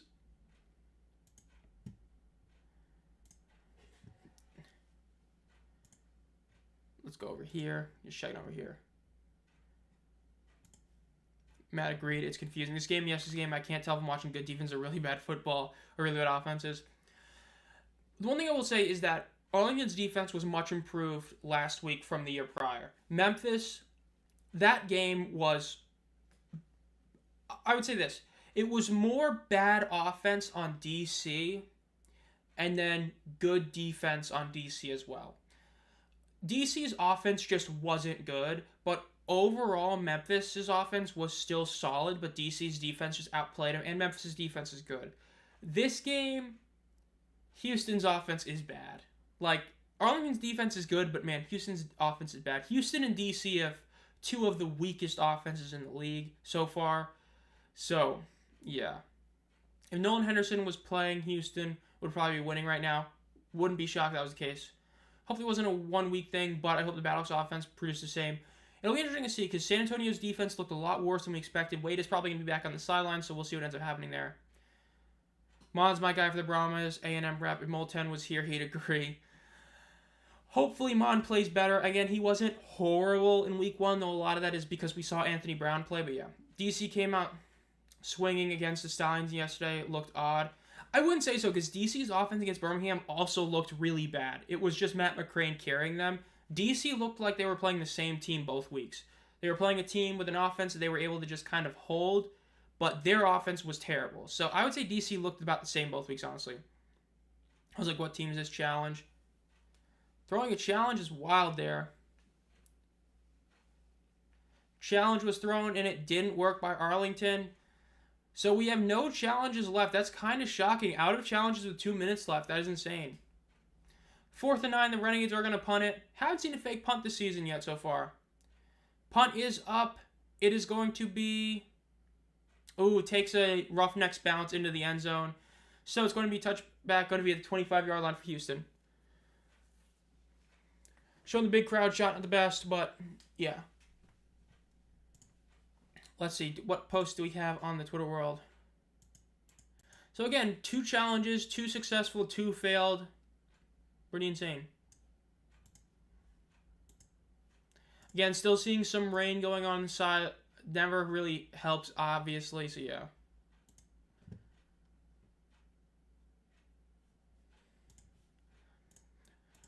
Two minutes left. Again, 1 minute, 55 seconds left in the half. Houston with 1 timeout left. Arlington with 2 timeouts left after they lost 1 for the failed challenge. Ball snapped. Brown looks over the middle, throws it. It's going to be caught. Helmet is knocked off the Houston receiver right there. Kiki Chisholm is still down right there. He's sitting down. He got his head popped right there. If that was the NFL, that would have been like a 15-yard penalty and an ejection. But UFL, you're allowed to make those hits right there. They're going to review it, though, to see if that was probably a helmet. We'll see, though. Let's see the replay. Ball snapped. Ooh. Sounds like it was a legal hit, because if it was a shoulder first and the head ended up hitting, that is legal, if I'm not mistaken. So, yeah. 2nd and 2 for the Roughnecks now. Minute 46 seconds left on the play or on the clock. Brown is in shotgun, 1 man to his left. Three receivers to his right, drops back, looks to his left, throws a quick little pass, and it's going to be a first down and then about an extra 2 yards there. They're going to be at about the 37-yard line. Minute 40 left. No, because that's one of those plays where if it's pretty obvious, it would have been reviewed, so it definitely wouldn't have been a good challenge there. Just because that's one that if it was pretty obvious, it would have been reviewed, and if it wasn't obvious, then it's hard to overturn it kind of thing. Brown is in shotgun, one man to his right in the backfield with him. Looks to his right, looks over the middle, throws it a bit deep, and it's incomplete. Just a really bad throw, just straight overthrown. I mean, like, dude, even Shaquille O'Neal wouldn't have caught that pass in bounds. 2nd and 10. Aaron Dolan is back.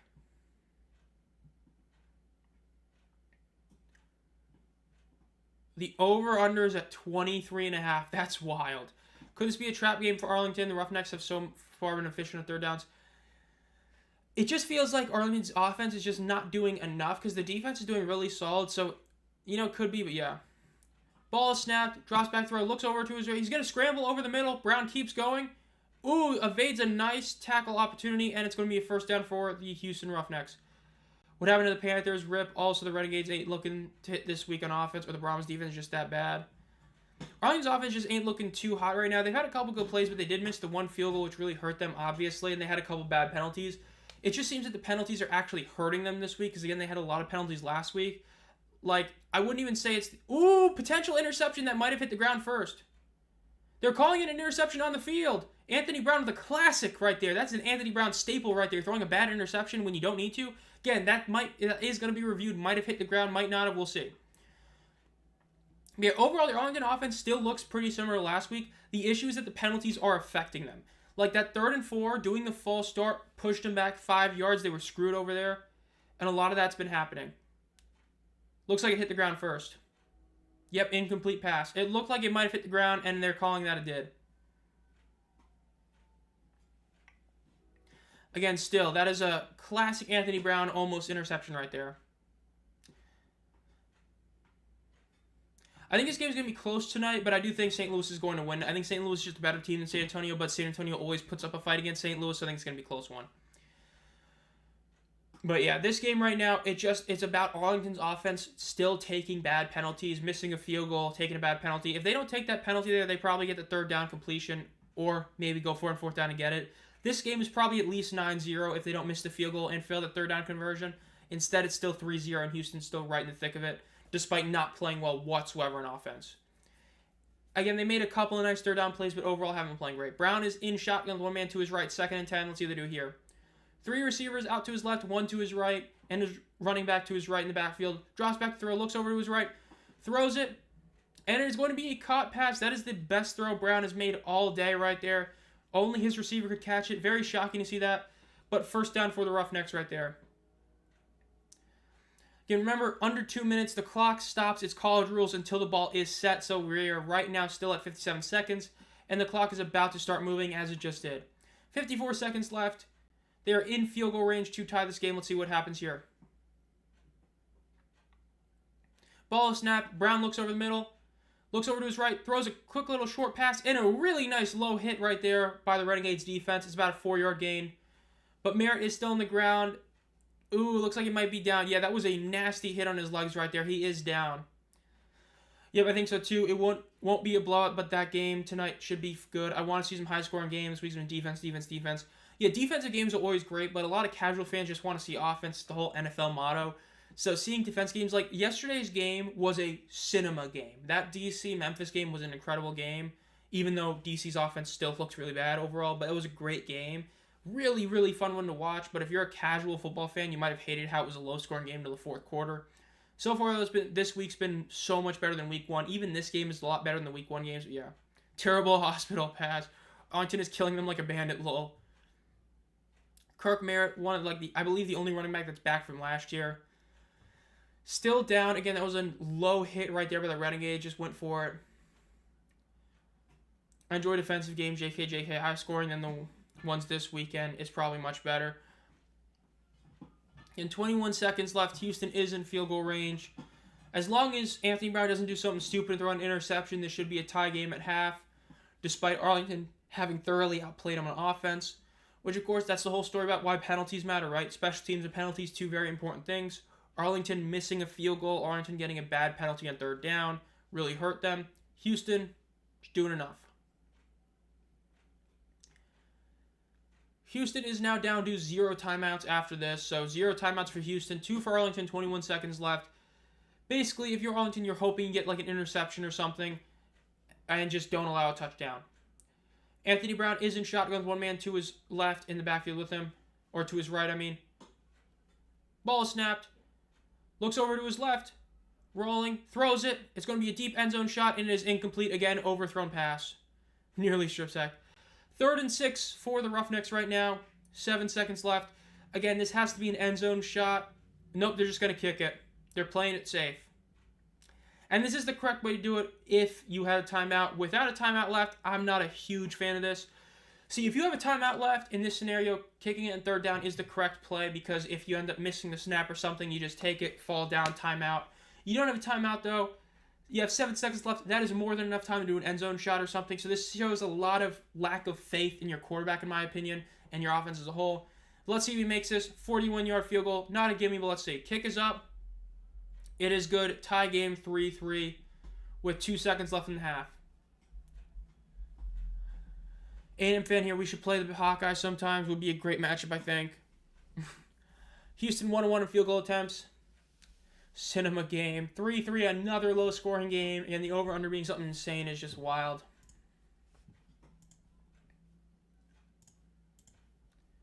Let's see what posts have happened right now. TJ Vash after review, no completion there. Kiki Chisholm just told the staff he is done for the game after coming out of the tent. That was what Ace just tweeted out. So that is 1 loss for the Houston offense right there. And of course, Kirk Merritt could be out for the game, so yeah.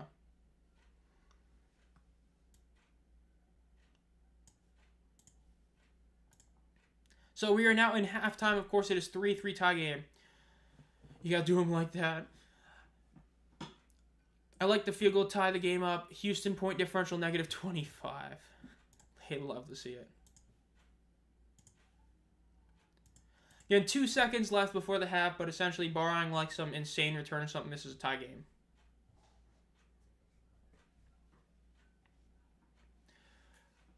Bukers needs 33 points to break NCAA tournament scoring record. Wow, that would be crazy if she does it. Kick is deep. He is going to return it, trying to go for a return touchdown. Let's see. Gets to the 30, and he gets tackled down. Based on everything we've seen, Houston is by far the worst team. Memphis could even blow Houston out of the water when those teams play. Yeah, I mean, dude, Memphis is still looking like a really good team, all things considered. It's just that their offense hasn't done enough, but that defense is a top unit in the league for sure. Through 2 weeks, I think there's a good argument to be made that Memphis has maybe the second best defense in the entire league, maybe even the best. Because through 2 weeks, they've done their job to keep their teams in it. Because let's call it this way. For how many questions we have, whose offense is better, Michigan or Memphis? Michigan. And Memphis did really good. So yeah. I think Memphis is... don't be shocked if they end up being higher than a team with a win on the power rankings this week. Because this team just is such a good defense. It's just... they're the opposite of the Renegades last year. Incredible defense, very poor offense. Whereas last year was the opposite. Let's go over here. So yeah. Halftime now. So while we're in halftime, you know, the game is tied, but let's just put this up there for a little bit. Put up the classic image.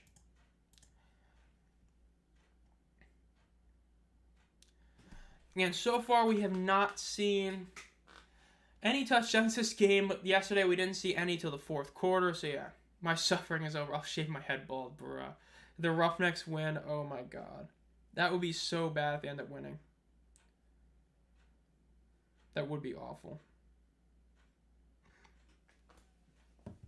And my hair past my shoulders, dude. The Roughnecks winning this game would be insane. That's for sure.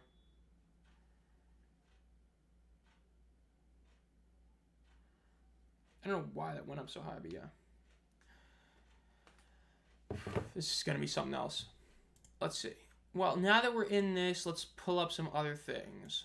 Really ugly offensive football being played today in the UFL. Both Houston and Arlington can't find the rhythms. QB's receivers not on the same page. This is from James Larson. Defense is playing well, but some of the success from the offense.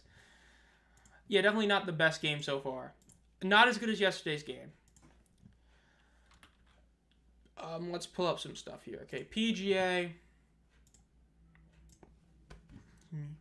So everybody is teeing off there. Is there anything else going on right now? March Madness game is on Monday, right? That championship game? Yeah, tomorrow. Okay, Houston, Florida. Dude, I could not care about that game whatsoever. Wait, can someone say again what's going on with Mole? I misses that. Well, no, it's just that he's not here right now. But, you know, he's an A&M fan, Kellen Mond, Houston Roughnecks fan, so yeah. Renegades are killing themselves with penalties. Last night's game really wasn't good. No, last night's game was a great game. That was a really good game, all things considered, even early on in the game. I think that was just a good one overall. Let's go to the stats real quick. I'm pulling up the stats on UFL site. So, both teams have 3 penalties so far, which have hurt them. There's been 3 sacks overall in the game, and each team's also had 1 other TFL. Arlington is 1 of 6 on third downs. That's the biggest issue for them, is that they're just not getting, conversions there. Offensively, Anthony Brown is 8 of 19, so again, another really bad stat line there. Perez is 8 of 13, doing better, but still not doing great, only 69 yards. At least Brown has 103. Both passer ratings are under 80, so not good there. Rushing-wise, Day Hunter had the 23-yard rush. He's been the most consistent player on the ground. All things considered, Kirk Merritt's been okay. So yeah. That's so far what it's been.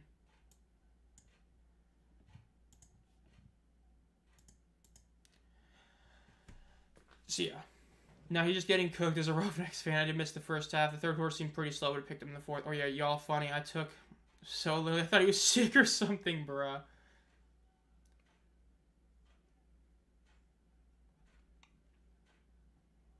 Dude, they really using Aaron Dolan's 7-1 as a highlight in mid? That's bad.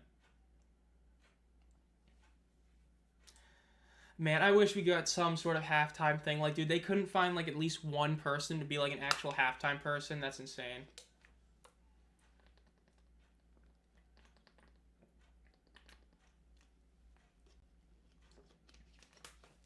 Come on, Roughnecks. I need more things to laugh at. Yeah, this is definitely a bad look for Arlington. This is a close game. That is true. Like I said, they needed to win this game. They need to. Because if they don't, it just looks really bad for them. Considering that this is a team that we saw they looked in week 1. Because this is one of those where it'll be interesting to see how the game later today looks. Because if we see St. Louis play a weaker game, then this shows it was a lot of week 1 jitters. And it's going to make the power rankings really difficult to do. Because, again, if St. Louis, let's just say St. Louis either plays a really close game or ends up losing to San Antonio, right? And then this game is close, Arlington maybe wins by 3. It makes week 1 look like just a week 1 where nothing really matters too much.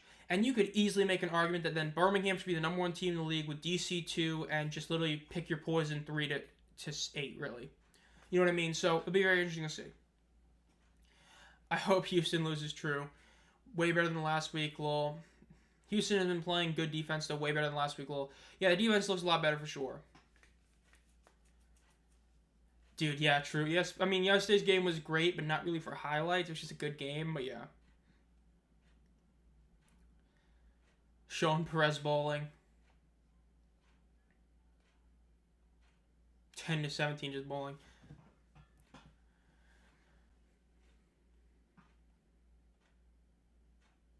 Just showing him bowling, bro. This is wild. Love the halftime stuff. This is, dude, the beer snake, the fact that I've seen that thing, now 4 times is insane. I don't need to see it every single one. I fear this lack of scoring all over will negatively impact. It definitely hurts. Seeing the lack of scoring is a big deal for sure. Because a lot of the issue is that, when you lose a guy like Adrian Martinez, right, you're losing a very dynamic player on offense, and you've lost a couple of those guys, right? Lucky Jackson from the 2023 XFL. Some of these other guys getting hurt, like Mark Thompson getting hurt and then not being back this year. You're losing a lot of these big offensive players. And so the defense, they're still playing really solid. So the defenses are getting better, whereas the offenses are kind of stagnating. It becomes a more defensive-heavy league. And again, it's the casual fan kind of perspective. Like, if you're a football fan, a game like yesterday's game is much better than like a 30 to 35 game where there's like no defense being played. But if you're a casual fan, you want to see scoring, so it is something that definitely can hurt the league if it keeps going like this. But it's the beer snake. Yeah, the Battlehawks game being on FS1 is insane. There's a lot of other games that should have been on FS1/ESPN2. Remember, there's 2 games on FS1 and ESPN2 across the whole season. They put St. Louis's home opener on there. If St. Louis wins and Arlington loses, they're number 2. Birmingham, despite winning, aren't all that. I don't know about that. Birmingham winning this week, again, it's like DC. It's hard to view DC as a top team when their offense looks so pitiful. It's like Birmingham. Birmingham's offense still hasn't looked good. One big Deion Kane touchdown does not constitute a good offense. So it's hard to say because, again, right now, barring Arlington just goes and scores like 3 touchdowns this half, they were the most complete team in week 1, followed by St. Louis. If St. Louis looks complete against San Antonio, they're the number 1 team in the league. We'll see.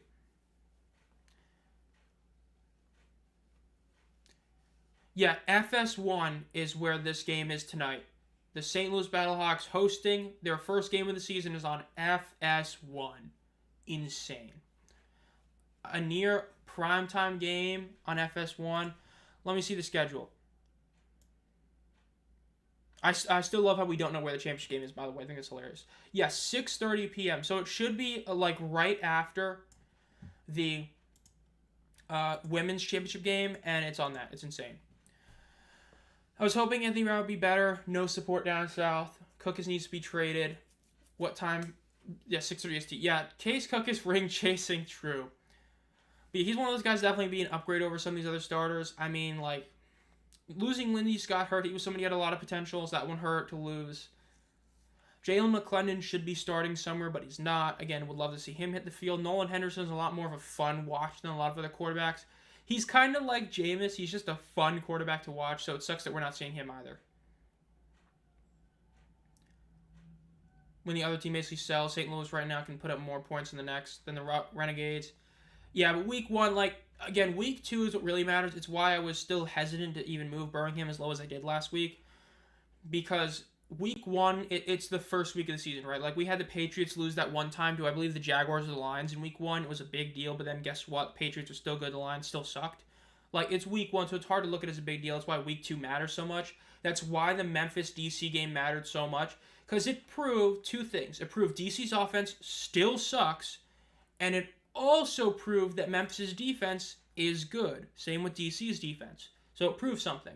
This week so far is proving Birmingham's offense isn't great, and is also suggesting so far that Arlington might not be the most complete team in the league. So it's always a big deal about having 2 games. Including the refs, bro. G-Man, someone suggested that the first play, can't remember who. What, Cookis to the Roughnecks? I don't remember either for sure. The over-under is 24.5. That's so bad. That's so bad. That's insane.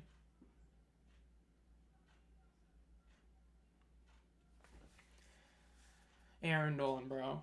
Got rid of Stormy for what? I think at this point, St. Louis is the most complete team in the league. Yeah, I mean, again, we have to see it tonight, but there's definitely a chance. Because if they come in tonight and they win that game by like 10, and they look really solid, they're definitely number 1 in the power rankings. Because, again, even though they're 2-0, DC, there's still a lot of questions. Like, it's to the point where there's more questions than answers about DC. Teamu still has not looked good. Abram Smith, again, I said week 3. If he still looks like he's had the last 2 weeks in week 3, then it's concern. But so far, running game hasn't been good, so yeah. I don't know what it is now, but I know the spread was like 7 when I made my video, but I don't know for sure. I wouldn't say EJ's been disappointing. I'd say he's been kind of what I expected. He's a good quarterback that's not going to win you a championship. Like, he's a good quarterback, but he's not like an elite tier guy. I would say he's kind of similar to what I've seen. I mean, the Brahmas receivers can't catch a single football move. They're going to lose. DC is the worst 2-0 team of all time. They're definitely giving to San Antonio last year a run for their money. Because San Antonio last year was also very similar. Week 2-0 start. But again, when you get really good, when you start the season winning 2 times is a big deal. So it's a big deal there. So got to give a lot of credit to them. Thank you for the $2 super chat, Weedy Biggs. At the game right now, it's cold as an MF out there. So is it still sleeting? Because I know I saw from like Ace that it was about sleeting there. How's the weather there for you right now? Is it still good? Still not good? Am I not able to like this? Okay, I at least put the heart on there. Again, thank you for the $2 dono, Weedy. I hope it's good. At least not like super rainy there. I know I've seen some camera angles with a bit of drops on there. So I just hope for your sake and everyone that is there that it's not too bad right now. It started and then it stopped. Okay, that's good to hear. Because, like, I know somebody said it was going to be, like, 28 degrees last night, and I know it's a bit hotter. Like, it's about, like, what, like 30-something, 40-ish degrees out there. Like, still a really cold day for Texas, but, yeah. Yeah, it's cold there. I mean, I remember looking at it, like, yesterday, and it was, like, really cold, but I don't know for sure how cold it is, but it's sleeting down south. Yeah, I know. It's wild to see, but, yeah. Hey, make it rain. I mean, I hope for your sake it ain't too bad there. At least it doesn't get worse. 45 degrees with wind in Texas in April. That's wild. Like, I know we got snow in NC one time a couple of years ago, and that was wild, but I mean, that's bad. Bad timing, bro. But yeah, that's 45 degrees with wind is insane. You on the Arlington side, or are you on the Roughnecks side? Alright, third quarter is starting. The kick is up to the Roughnecks, up to the 20-yard line, the 25, 30. Nope, falls back. Goes to the 30, going for the end zone, and he gets tackled. I was in Memphis over the weekend with my family stuff, and it was getting destroyed by rain and a tornado touchdown in Arkansas right next door. Bro, that's wild. Anthony Brown, 8 of 19, 71 yards. I will say, if you're still here, I know that I think Ace is at the game. Ducky might know. Ace is at the game. I think there's another 1 or 2 big UFL personalities at that game. That's crazy. I'm used to cold and snow in April in the Midwest. This year, though, it's been pretty weird to say the least. Spring weather 2 weeks before spring. We've regressed since then. Timeout. Nope. Flag.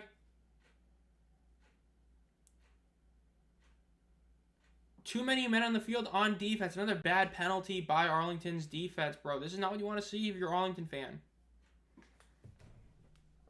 Hate to see that.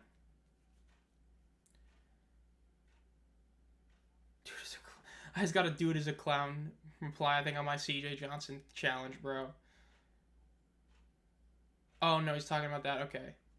1st and 5. Ball is snapped. Handoff to the right. It is going to be about a 5-yard gain for a first down. Nice run right there. It's kind of surprising that there's not many new QBs in the league. You think more young guys would be given a chance, or an older player like MBT joins. Well, MBT is back in the CFL, I believe. But yeah, I mean, it's also the fact that you just, like I said, Jordan Teamu, for some reason, is just, like, forced to be a starter. Because, like, I would love to see Spencer Sanders start for them, but yeah. Ball snapped, handoff to the left. And he gets tackled for about a loss of 3-4 yards on the play. Really one right there. Max Duggan, and yeah. Going to be interesting to see if he gets a lot of playing time. Because, of course, we're going to see, Manny Wilkins start. We'll see if he ends up playing a lot. Or see if his aura forces a touchdown like last week. But, yeah. But, I mean, Manny Wilkins, while he's not new, him being a legit starter instead of a backup is, different. But, yeah, shocking that Teamu is still starting, but we'll see. Ball is snapped. Brown looks over to the middle. Looks over to his left. He's going to roll out to his left. He throws it. It gets hit while he's thrown, and it is incomplete. 3rd and 13.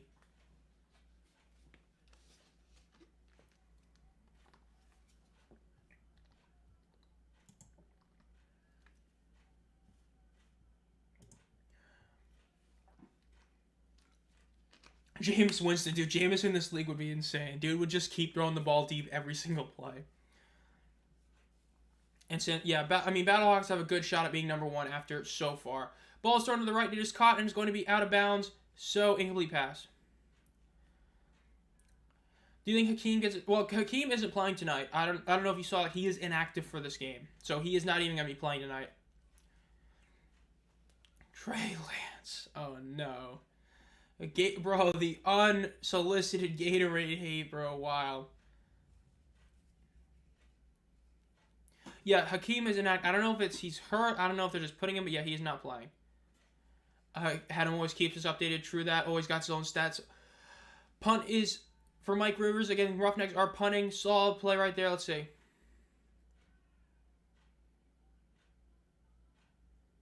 Ball is snapped. Punt is up. Looks like the best punt of the day so far by Rivers. At the 10-yard line is the return, up to the 15. Makes a cut, up to the 20, makes a man fall down, up to the 25, gets tacked out of bounds at about the 28-yard line. Yeah, I don't know for sure about Hakeem. He might have been... I didn't follow the injury reports, honestly, I'm not even going to lie. But I just know that I saw the inactive, that he was inactive for tonight. Luis Perez is coming out with the Renegades offense. Let's see what they can do here. The Hornets of the UFL.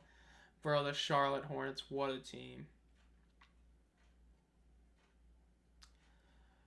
1st and 10. Again, Perez, 8 of 13 in the first half. Not bad completion percentage, but yardage, not good. I think we'll be okay. I mean, hey, Hakeem didn't even... He just ran cardio last week, and they still won. So, it is the one thing that's good for them, is that, they proved they don't need him last week. Hand off the ball on 1st down. Belage gets a nice move to the left, gets about 5.5 yards on 1st down. Showing Chuck Long, the OC of the Renegades right now.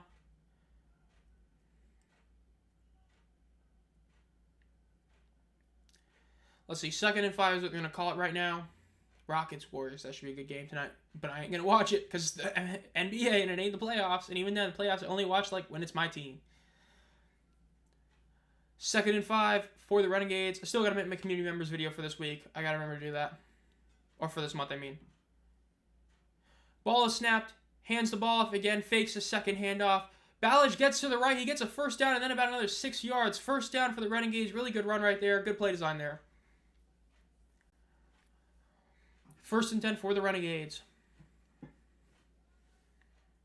Yeah, Shannon Harris looks like actually 2B. I would somewhat agree with that. He looks like he'd be giving them some extra energy for sure. Whereas Reggie Barlow's just kind of there, so I do see that. I'd like to see an older career backup play season at UFL. That would be pretty cool to see, definitely. Dude, could you imagine Cooper Rush getting a full season? Ball snap, quick pass to the right, incomplete pass. 2nd and 10 for the Renegades here. Again, both teams are out of challenges from the first half in case you joined in the second half. They both used 2 challenges. They succeeded in the first one, they failed the second one. Julio Jones retiring, dude. It's one of those things, sometimes when a player retires, it's like they've already been out of the league for a year or 2, and then they retire. It's does it really count as them retiring when it's like you already haven't been playing for a year and a half? You know what I mean? But yeah. Perez is in shotgun with 1 man to his left. He's got a receiver far out right, and he's got 2 to his left, and then his tight end to his right. He does hand the ball off to Belage again, and he gets about 6 yards on the play right there. I forgot about Terrell Owens in the FCF. That was something else. Johnny Manziel. Good old Johnny football. 3rd and 4 for the Renegades here. The memes, dude. Bro, the legendary Memphis Express quarterback, Johnny Manziel. Johnny football PTSD. What a legend, bro. Dude, if he was around in the NIL era, he would make it so much bank. Arlington is in no man's land. I wouldn't be too shocked with a QB draw or a quick pass over the middle, just get a few yards. Again, 3rd and 4. Let's see what they do here. 5 wide. Perez by himself in the backfield. Ball is snapped. He throws a quick pass out to the left. It is caught for a 1st down. Just a good play right there.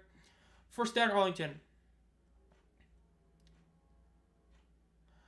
Josh Gordon played in the XFL for the Sea Dragons in 2023, and I believe that was the last year he was in the league. He may have played another, but I believe that was the only year. But yes, he has played in spring football before. On Christian Hackenberg. Rip the Aggies being relevant in football, bruh. Kind of sucks, didn't work out for Paxton Lynch.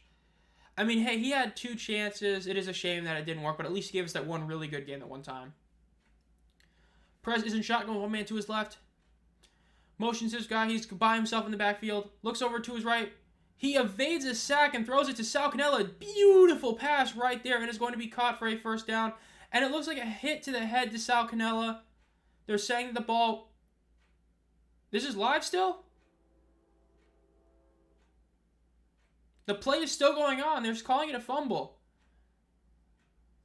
This might be reviewed, and it might be a helmet-to-helmet hit. Cannella was down. He got knocked out. Stoops is entirely confused by that. They're giving it to Houston. We got to see a replay of that. We got to see a replay. And ESPN's graphic, ESPN is like literally dying right now as well. This is incredible. This is cinema. Let's see. Look, gotta watch his replay. So he gets hit right in the head. Ooh. It is a legal hit, they're calling it. Wow.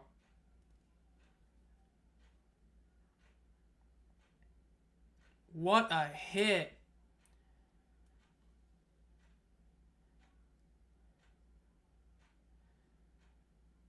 Yeah, the announcers are calling that a legal hit. And, I mean, they called it a fumble on the field, and that replay kind of showed that it probably was.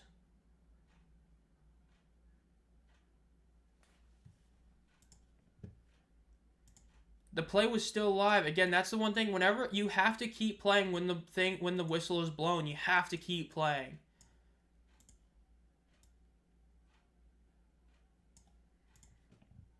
They're still just kind of going around. It's just such a weird situation what just happened.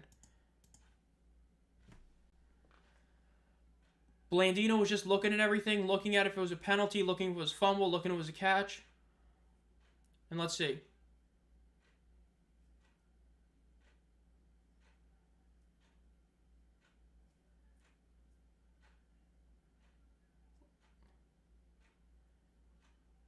Looks like it is a fumble, and they're getting the ball at about the 50-yard line. Wow. Massive break for Houston. They get the ball after that, and they may have knocked Canella out of the game. Wow. Ball is snapped. Brown drops back to throw, and he gets hit as he throws. You can't make this up. He throws an interception on the first play. Are you serious? Oh, my God. And they're still running it back to the 35. Dude, what? Dude, this is cinema. This is cinema, bro. This is just like that Stallions-Michigan game last year. You can't make this up. First play after the fumble. He throws an interception, a god-awful pass. Just holds onto the ball. Oh, my God. You can't make this up. You can't make this up. Dude, why are you throwing it when you see a guy hitting you? He's watching the guy come at him and says, watch this. Oh, my God. This is peak. Peak, I agree. I'd say it was actually tough. That was a tough hit, bro. This is insane. Bro, this is what we like to see. Let's see what the flag is. Let's see what the flag is. Face mask on Arlington. Let's see when they call it, though. That's going to be interesting to see where they call it. It's depending on when this is called. I think this is... Let's see. Looks like they are calling it, I think, during the return, so that's good for them. That's insane, dude. You can't make this up.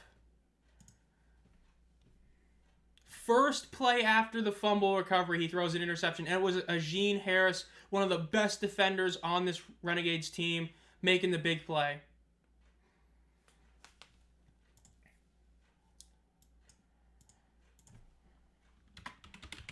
Brown throws an INT first play after the fumble recovery. You can't make this up.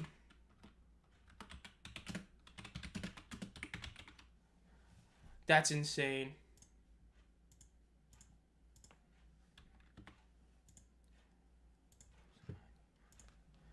That's insane. Ball is snapped. Perez is a delayed handoff, and it ends up being a few yards lost on the play. It's about a 6-yard loss right there. And it looks like Kiki Chisholm is back all of a sudden in the game as well. That's insane. Arlington. Great throw if it was to Harris, though. Now I wonder if Houston defense feels after all that effort. True. I manifested it in my head, just hard to watch. Dude, Anthony Brown is such a difficult player to watch, bro.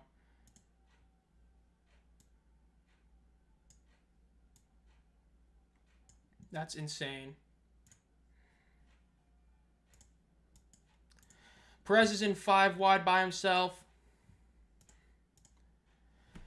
Let's see. 2nd and 17, 7-yard loss. Drops back to throw. Looks to his right. Throws it, and he completely burns his man. First down, but there is a flag. This could be offensive pass interference. We'll see. Yep, offensive pass interference right there. He got insanely open. Not too shocked to see that. Not difficult for CJ to watch him. I don't know. They actually had some sparks this game. Last game was rough. Not because their Roughnecks was intentional.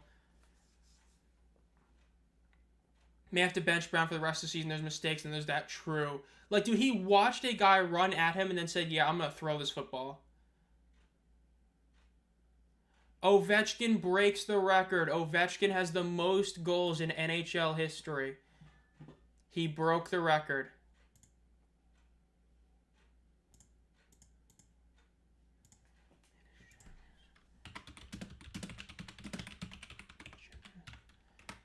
Same amount of games, he breaks the record. So he officially breaks it with no asterisk at all. He legitimately breaks it. That's what you love to see. That is incredible to see. 2nd and 27. This is just insane.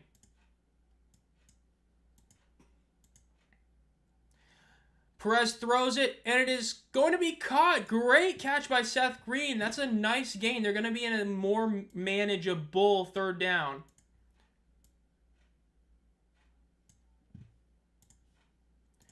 Ovechkin breaking the record in the same amount of games. That's incredible for Ovechkin. That is a huge record to break, especially doing it like that. There's no question about games played, all that. Love to see it.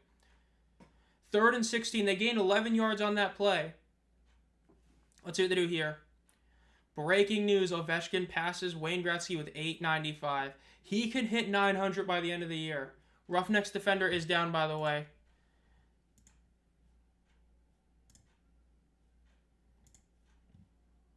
Dude, so much is happening right now. Ovechkin breaking the record during a power play. I'm just watching it on... He did it with a... Okay, that's just beautiful.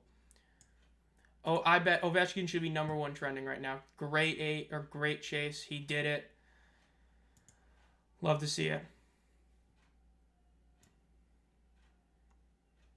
He broke the record, dude. That's a record nobody thought would be broken. He did it. That's insane.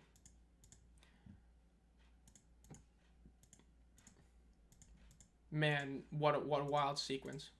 I tip my hat to Alex as an Isles fan and say, bro, could you imagine Will Levis in the UFL? Dude, we get so many memes every week. That'd be insane.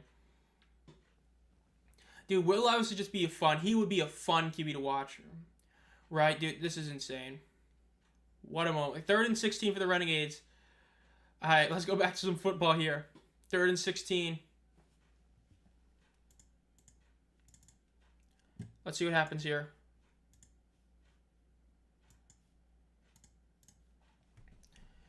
Perez by himself, 5 wide, drops back to throw. He gets immediately pressured, but they get the screen off. He's got 3 blockers in front of him. He keeps running, and he's going to be tackled. That depends on the spot. It might give him a 1st down, might call him a bit short. I would go for it here, because no matter where they spot him, it's going to be within half a yard.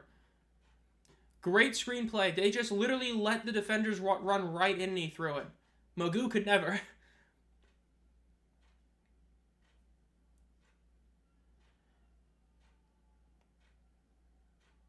Return of the Mac. Let's see what they do here. Calling it 4th and 1. They're going for it. This is the correct play. You're less than a yard away. You have to get this. If you're less than a yard, you got to go for it.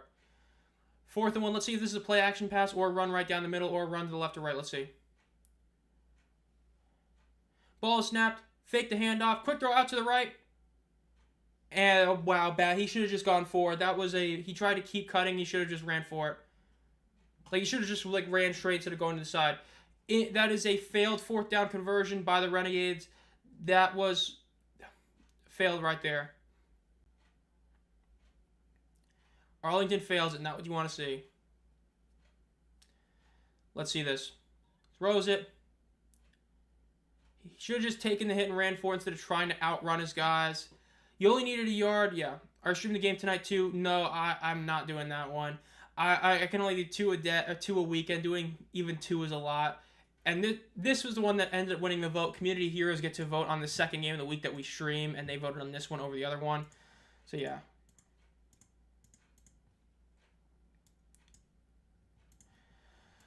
Man, this is not going good for them right there. People memeing on Islanders, bro.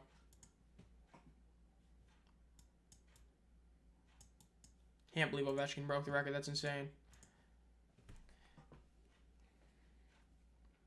Yeah, it's insane that this game is going to be on FS1 tonight. It shouldn't have been. It should have been on something else. It should have been an ESPN. It should have been on ABC or Fox. Let's call it like it is. Like, ESPN would have been nice, but it should have been one of the other two.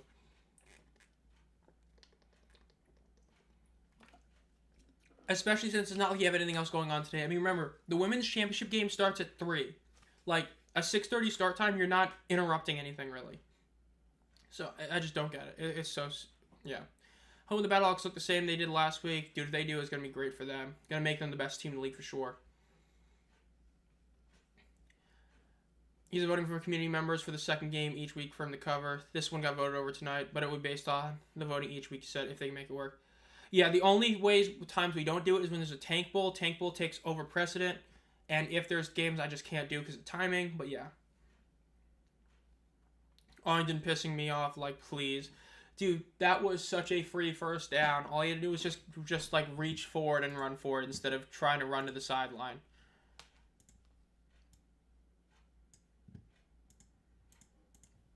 Ovechkin, he broke the record.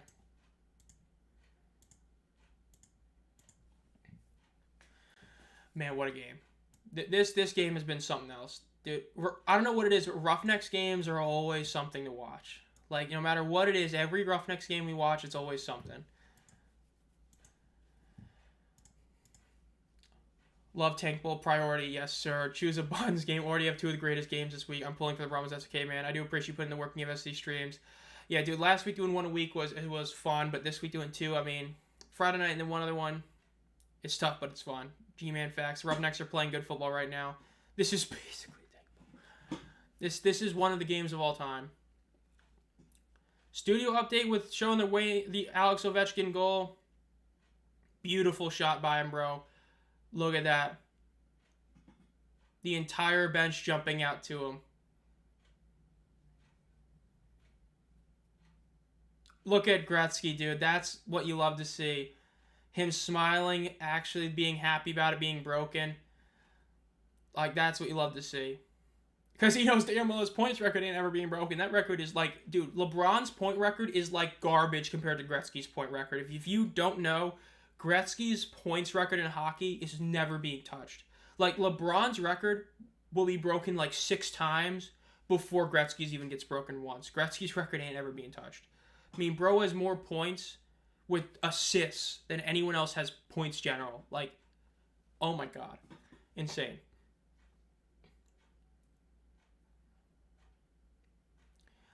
First snap for the Roughnecks. Ball is snapped. Hands it off. Runs it, and it is going to be, might be a first down. They might give him about a half yard short. Not wrong in the Steelers thing. Showing Nolan Henderson on the sideline right now, interviewing him. Gotta make more plays.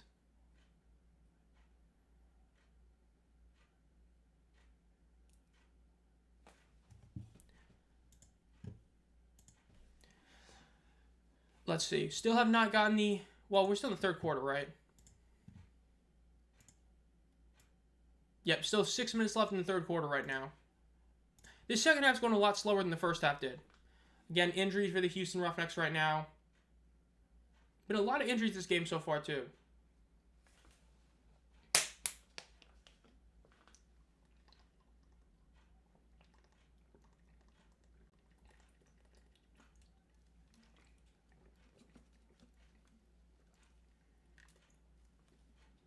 $895 goals for the Great 8. Insane. That's insane to see. Dude, I bet he's selling so many autographs on eBay right now. Whenever one of these things happen, dude, you know eBay's just going wild right now.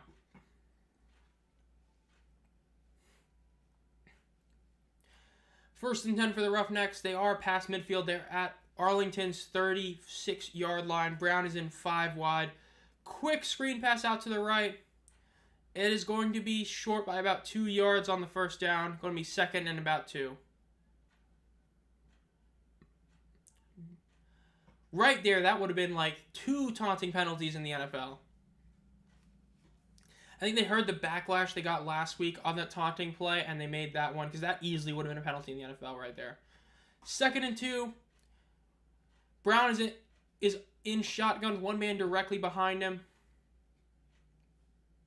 Ball is snapped, hands it off, and he is going to be tackled for a couple yarded loss. Depends exactly where they give him. That's going to be anywhere from like 2 to 3 yards loss. So stupid to ban the nose wipe, Selly, dude. Like, dude, you can make any argument that it's gang affiliated, then not point at the gang because of reasons, and then just ban anything. Like, dude, it's so whack.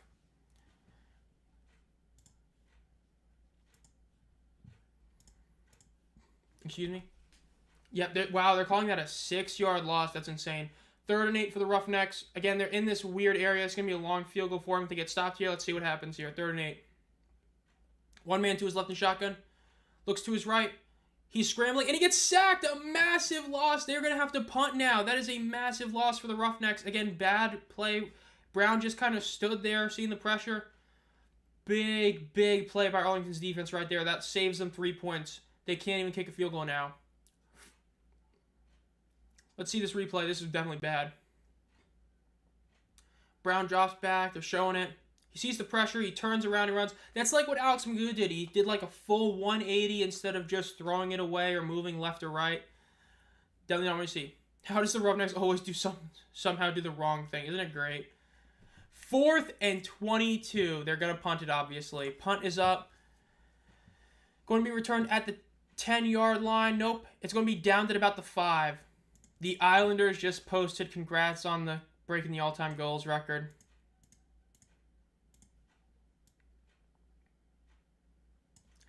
Let's see. Number 1 on trending. This should be about... Yep. Oh, dude. The top 3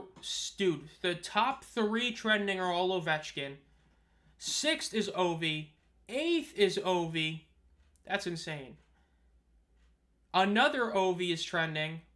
You've got so many Ovechkin things. Even Sorokin's trending.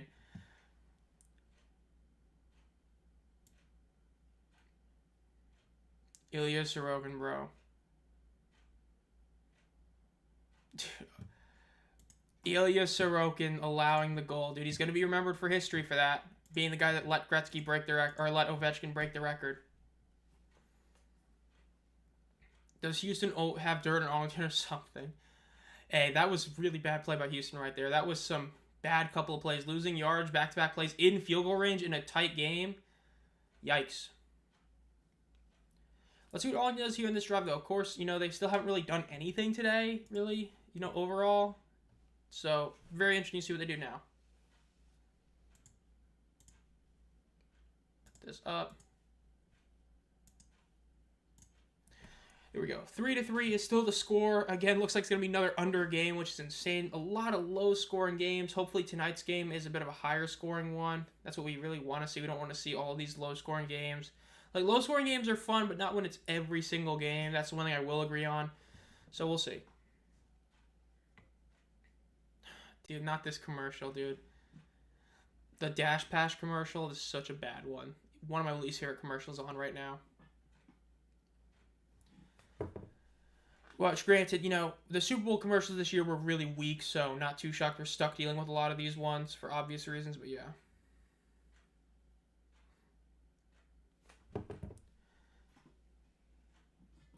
.202.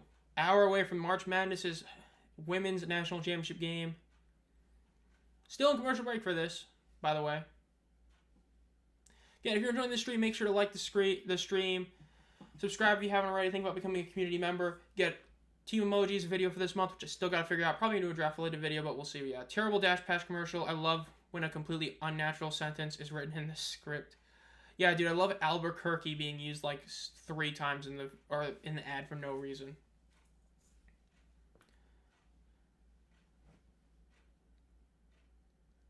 Black screen, love to see it. There we go.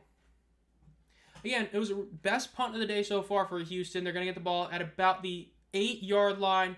So this is going to have to be a very long drive to see. Let's see what they do here. Yankees, bro, hitting 25 home runs already. Everybody talking about that torpedo bat. Vaguely following that story, but not really. Perez is in shotgun. One man to his right in the backfield. He's got one receiver to his right, and he's got all the rest to his left. Let's see what happens here. Motioning one of them to the middle of the field. Ball snapped. Fakes one handoff, but hands it off to the other one. And the line just gets broken immediately. Houston with another really nice defensive play. About a 3-yard loss for Arlington. Just terrible pass protection by Arlington right there. 3 minutes and 40 seconds left in the quarter. Yeah, this game is a very close one again. Arlington having those bad penalties, missing that field goal. There's a lot of, the fumble with Sal Cannella. Missing a lot of those plays that would have given them some scores, really hurting them now. Because when you're ever in a one-score game, it can just, that game can flip. 2nd and 12, Arlington called about a loss of 2. Perez is in shotgun again with one man to his left. Ball is snapped, looks over the middle, looks to his right, throwing for a first down. It is caught for a first down. Great play by the receiver right there. Turned around, caught it. Really good one. Winstead's having a pretty solid game, all things considered, today. 3-3 OT. I am not doing the Battlehawks game tonight. I do every Friday night game and then one other game that's voted on by Community Heroes. This game was voted on 2-0 versus the game tonight. So we're doing this one, but not tonight's game. Which does, should not be on FS1. I can keep complaining about that, but yeah, we'll see here. 1st and 10 for the Renegades. In shotgun, one man to his left. Ball is snapped. Hands it off to the right side, and it's going to be about a 1.5, 2-yard gain, depending on exactly where they spot the ball here. 2nd and down, about 2nd and 8, 2nd and 9. We'll see exactly where they spot the ball here.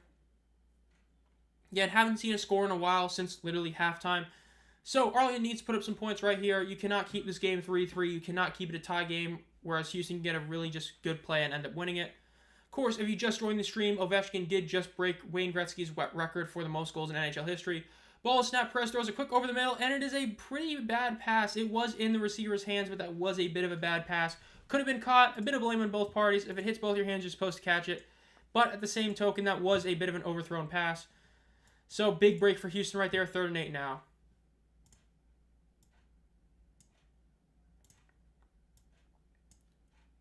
CJ went up to Nolan, and it looked like said, "You're in." Ace is seemingly reporting that it looks like Nolan Henderson is going to be coming in at the quarterback in the next couple of drives, which is the good decision, if that is true. So we'll see. Be on the lookout for that in the next drive for Houston. 3rd and 8 for Arlington. Ball is snapped, drops back to throw. Throws it over his right. It is going to be caught for a first down. A massive play for Arlington right there. Big play for him. Javante Payton getting the first down in that. Really nice play there. Under a minute and a half left in the quarter right now. Lamau, CJ said, "You're done, bruh." Yeah, I guess that terrible interception and then the next drive was the straw that broke the camel's back. Ovechkin passes Gretzky. Dude, it's a big deal. I get it, but they don't got to keep showing breaking news every 2 seconds. 1st and 10 for Luis Perez in the Renegades offense with a minute and 5 seconds left.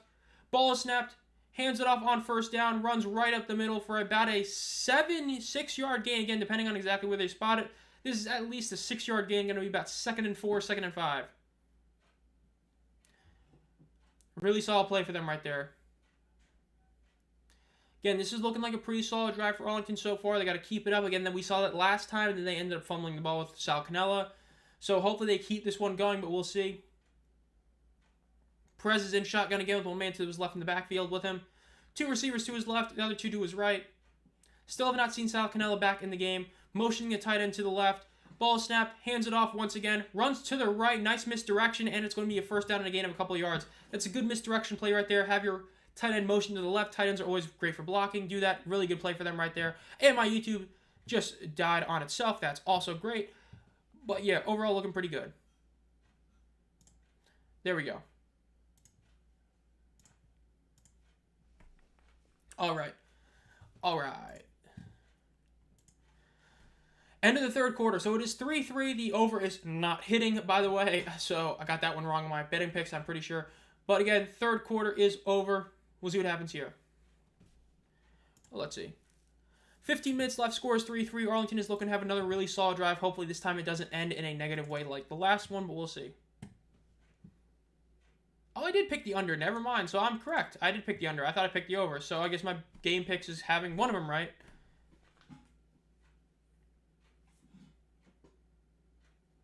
Let's see here. Go back to X. Is there anything else being tweeted about this stuff? Dude, the Rizzler threw the first pitch of the Mets game. Are you serious, bro? That's okay. Dude.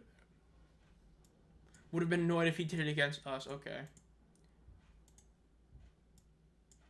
What is that Brett Hull portrait on there, bro? That is diabolical on ESPN Post.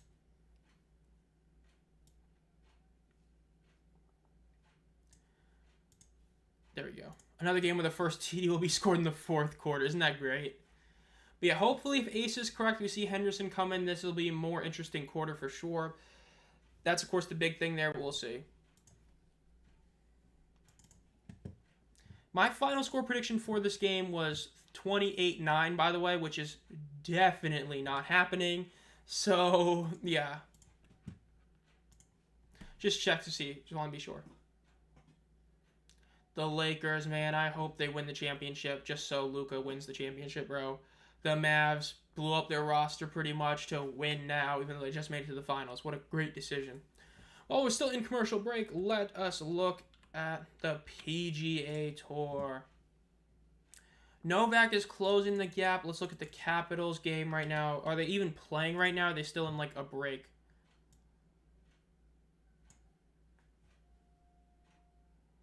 Yeah, it looks like they're still doing stuff. Dude. Looks like it's still paused, bro. That's wild. It makes sense, though. Let's see anything over here. Okay, that. Okay. Any more tweets going up?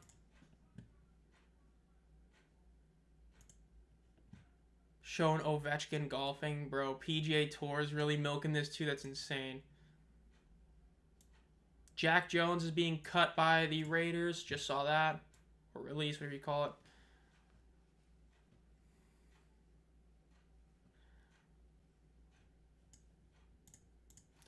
And we're back to the game. I never understood the tension with the record breaking the multiple games left. For example, LeBron breaking the scoring record. Like, it's 50 games left. He's going to break it. Well, the thing with Ovechkin mainly is breaking it before the games played with Gretzky. Because that means, like, you really broke the record. It wasn't like, oh, well, you played, 200 more games. Gretzky doing it, or Ovechkin doing it today was in the same amount of games Gretzky did it. So that means that in the same games played, Ovi scored more goals, which is more impressive than just breaking it overall. That's why it's such a big deal that Ovechkin did it today. Because he already tied the record beforehand, but now that he broke it, it's a huge deal for him. Now we'll see if he can break 900 by the end of the season. Rough him up podcast, bro, that's bad. Bro, that's a bad quote. Perez hands the ball off on first down. Day makes a couple of moves, but overall only gets about 1.5 yards on the first down rush. Aaron Dolan again. 16.5 over-under is insane.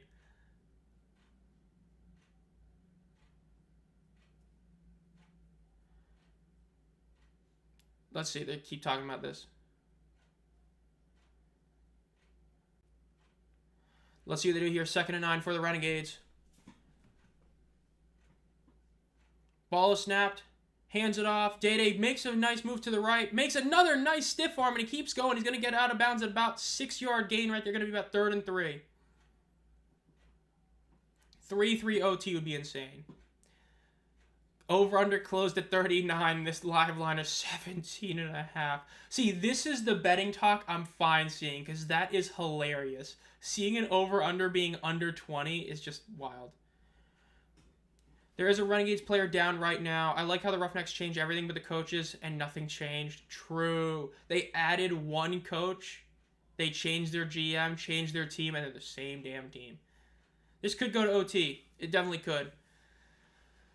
Matt Farnock is getting off the field. He's getting help there. Not what you want to see. Some Big Ten West right here. Giving me bad flashbacks. Yeah, dude. This is something else right here. Losing your center is, of course, a big deal. Especially, remember, it again, just like the NFL and the UFL, plays out of shotgun is, like, super common. Getting a new center is a big deal because if you have a bad snap, it can be a legit guaranteed touchdown to the opposition.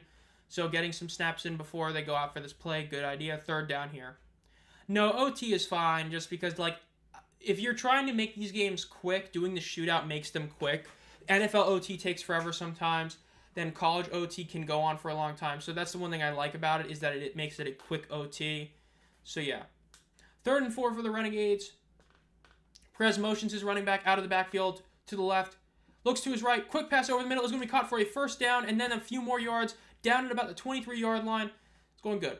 No, Arlington's offense has only struggled because of self-inflicted wounds. Penalties. And, I mean, dude, Sal Cannella got knocked out. So, overall, Arlington's offense is still looking solid. It's just that they're shooting themselves in the foot every time. I'm pretty sure I remember hearing about that game. It was like something super low-scoring, boring game. I'm pretty sure I remember hearing about it. Solid drive so far. 1st and 10 for the Renegades. They are in field goal range, which, of course, is a big deal, but you cannot turn the ball over here. Let's see what they do here. Timeout. Houston wasting a timeout. Love to see it. 7-3. Wow, what a game. Dude, of course, Atletico Madrid scores a game-winning goal in the 93rd minute, whereas Real Madrid blew their game in the 93rd minute. Or 95th minute, technically speaking, but yeah.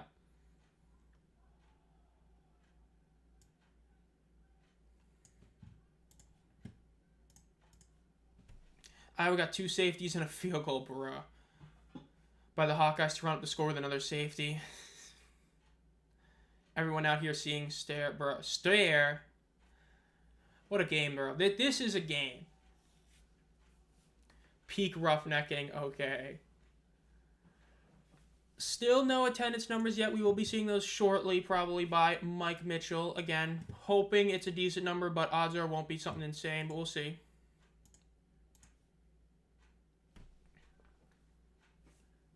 We already know FS ratings. Yeah, FS1, ESPN 2 are always bad. So I like it. Like, no matter what they do, you know what it's going to be. You're funny for that one.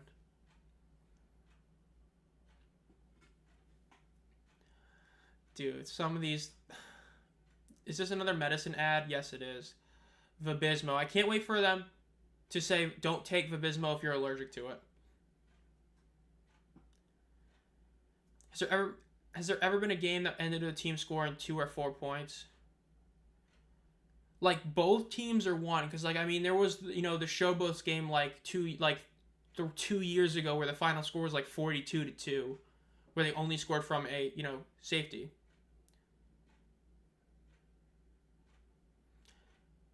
But a game ending like 4-2 or like 2-0, maybe. That I just don't know for sure.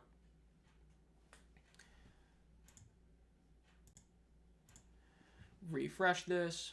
Live.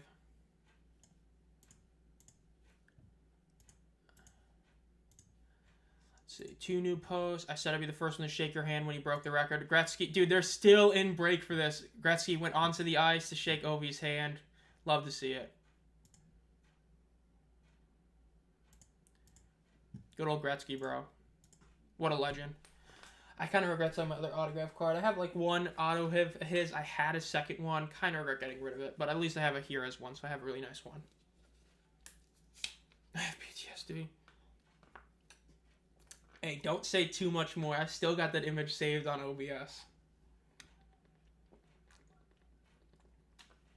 I got 2 images saved on OBS. I got the Curtis Johnson one from week 1, and I got the Classic Shows one.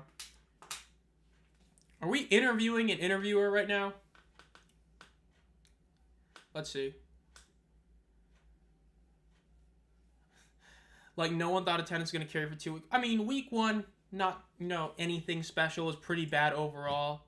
Like, you had 2 decent ones, but week 2 so far has been good. This one probably won't be all that great, but if tonight's is good, it'll be insane. So let's see. In 30 years, have you or a loved one been negatively impacted by insert? Then you may be tight, bro. I'm not sure this is comfortable. Harry Douglas, what, dude? This is TV, bro. ESPN broadcast or something else for the UFL, bro.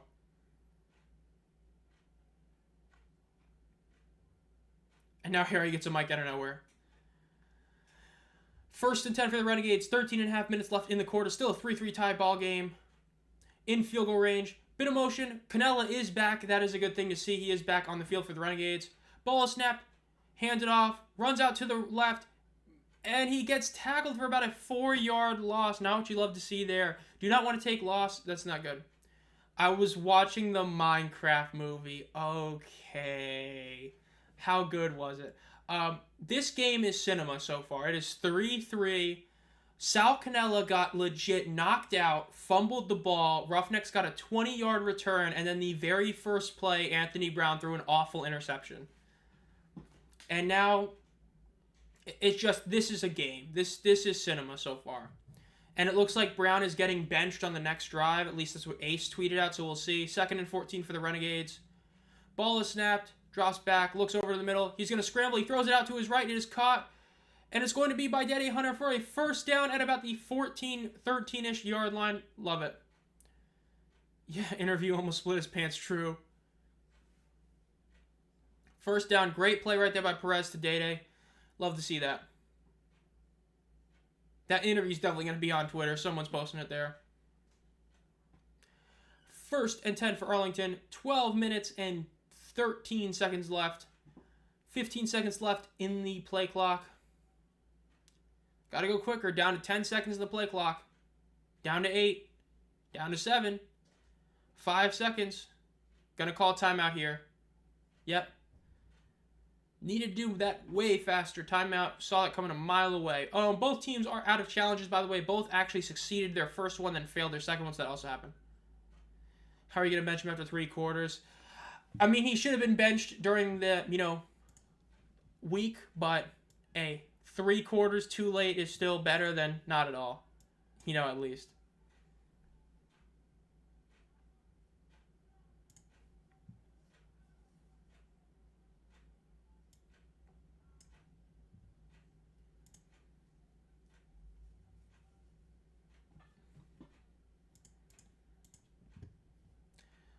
Who's going number 2? I mean, it's probably going to be Shador. Minecraft movie was peak cinema. I figured it was. Both teams are down to 2 timeouts as well. That's another thing, too.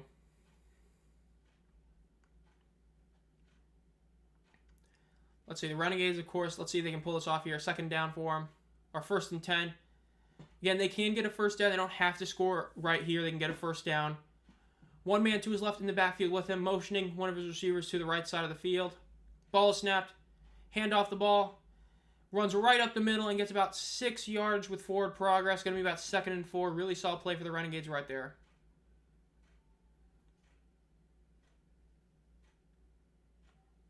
Do like to see that one right there. 2nd and 5 for the Renegades now. Again, 5 yards. Gets them to about 3-yard line and a first down. A touchdown here would be huge. Any sort of touchdown makes this a really tough game for Houston to come in and win. Because so far their offense has done nothing. And if they are putting in Henderson, he's coming in very late in the game, which could be good for them or could be really bad for them. 2nd and 5 for the Renegades. Let's see what they do here. One man to his right in the backfield with him. Ball is snapped. Handed off. And he gets immediately tackled for about 1.5 yard loss. This happened a decent amount of times. There's been some of these very questionable ones for sure. Anthony Brown has not touched his helmet since the last drive, so it looks like Ace is doubling down. That looks like it's going to be the start, or going to be Henderson in the game.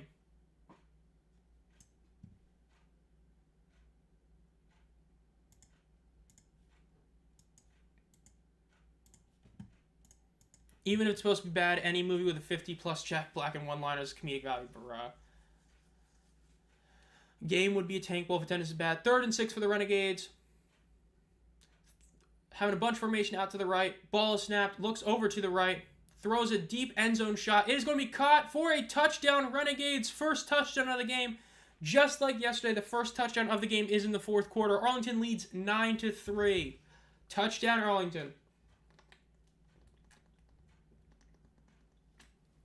I agree. If Henderson is coming in, dude, Brown should not be the starter, at all. He's looked so bad back-to-back weeks. Dude, if Henderson gets a touchdown drive immediately, bro, Brown is done. He ain't seen the field again this year. Great touchdown right there. Great pass. Let's see. They should go for 2 here. I've always said it. Going for 2 is better than 1. The odds, the stats show that it's much better to go for 2 than 1. They are going for 2 here. 2 makes it, of course, the score 11-3, 8-point game. Let's see if they pull it off here. Perez is in shotgun with one man to his left. No receivers out far left, but one is out to his left. Motioning one of his receivers to the middle of the field. Ball is snapped. Looks to his right. Looks over the middle. Looks to his right again. Throws it. And it is wide open. There is not a single soul within 5 yards of him for the 2-point conversion. Great play right there by the Renegades. Score is 11-3 Arlington over Houston 10-30. Dude, Burnett literally just stood there and didn't even move, and he just got a free catch, bro. That is wild. That replay makes it look even worse. Like, nobody even saw him go. 11-11 OT would be a crazy score. Bro's controller died. Touchdown, Burnett.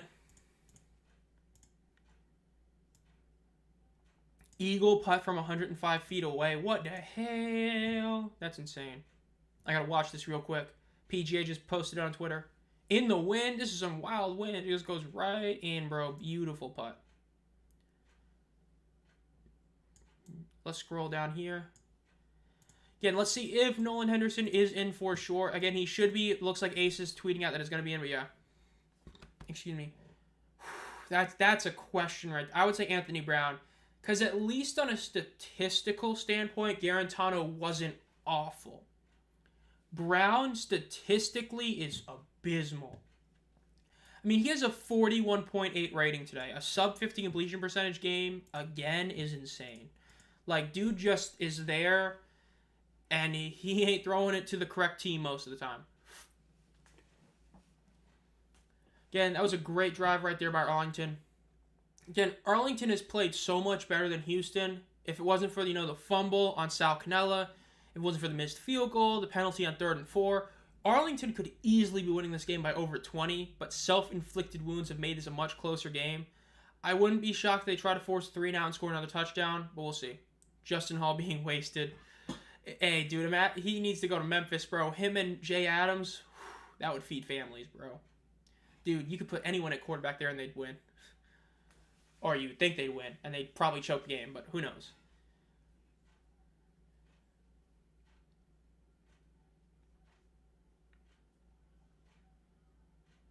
Let's see what we do here. Still in commercial break right now. Still waiting to see if we get any notifications on Twitter or something. I mean, the Roughnecks GM, I believe is Lino Vital. I believe he's the replacement. He ended up changing this roster completely. He tried to make this team better. Like, he shifted so much of this team to make them better, and it's just Curtis Johnson not doing anything. Because this team brought back the exact same coaching staff, minus Tom Cable being added to it. That's all they did. So they are the exact same coaching staff, but they're a completely different team, minus like 5 real players, all things considered. So it's just coaching is what it really comes down to with this team. Like, you can try to blame players, but for the most part, this is a coaching issue. Because if this is back-to-back years with 2 completely different rosters and your team still sucks, if you're the only guy that's still here, it falls on you. Interviewing Deontay Burnett on the sideline right now.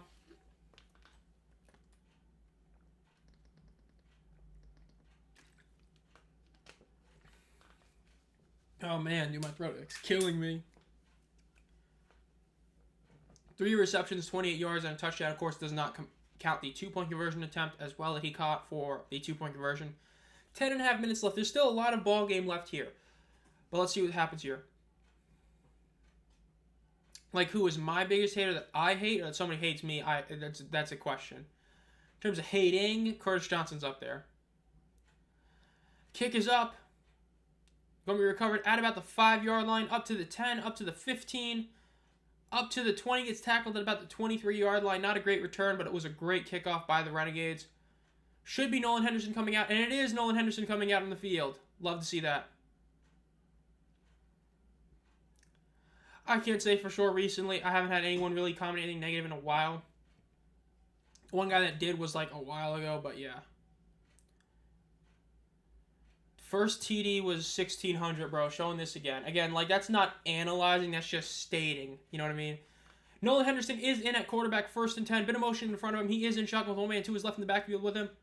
Ball is snapped. Hands it off on 1st down. And he gets tackled right when he gets the ball for about a 2.5, 3-yard loss. Bad first play for the Roughnecks right there. Yeah, when you put a new quarterback in, it's so common to just run the ball. Doing a play-action pass is almost always the way to go because it just ends up working.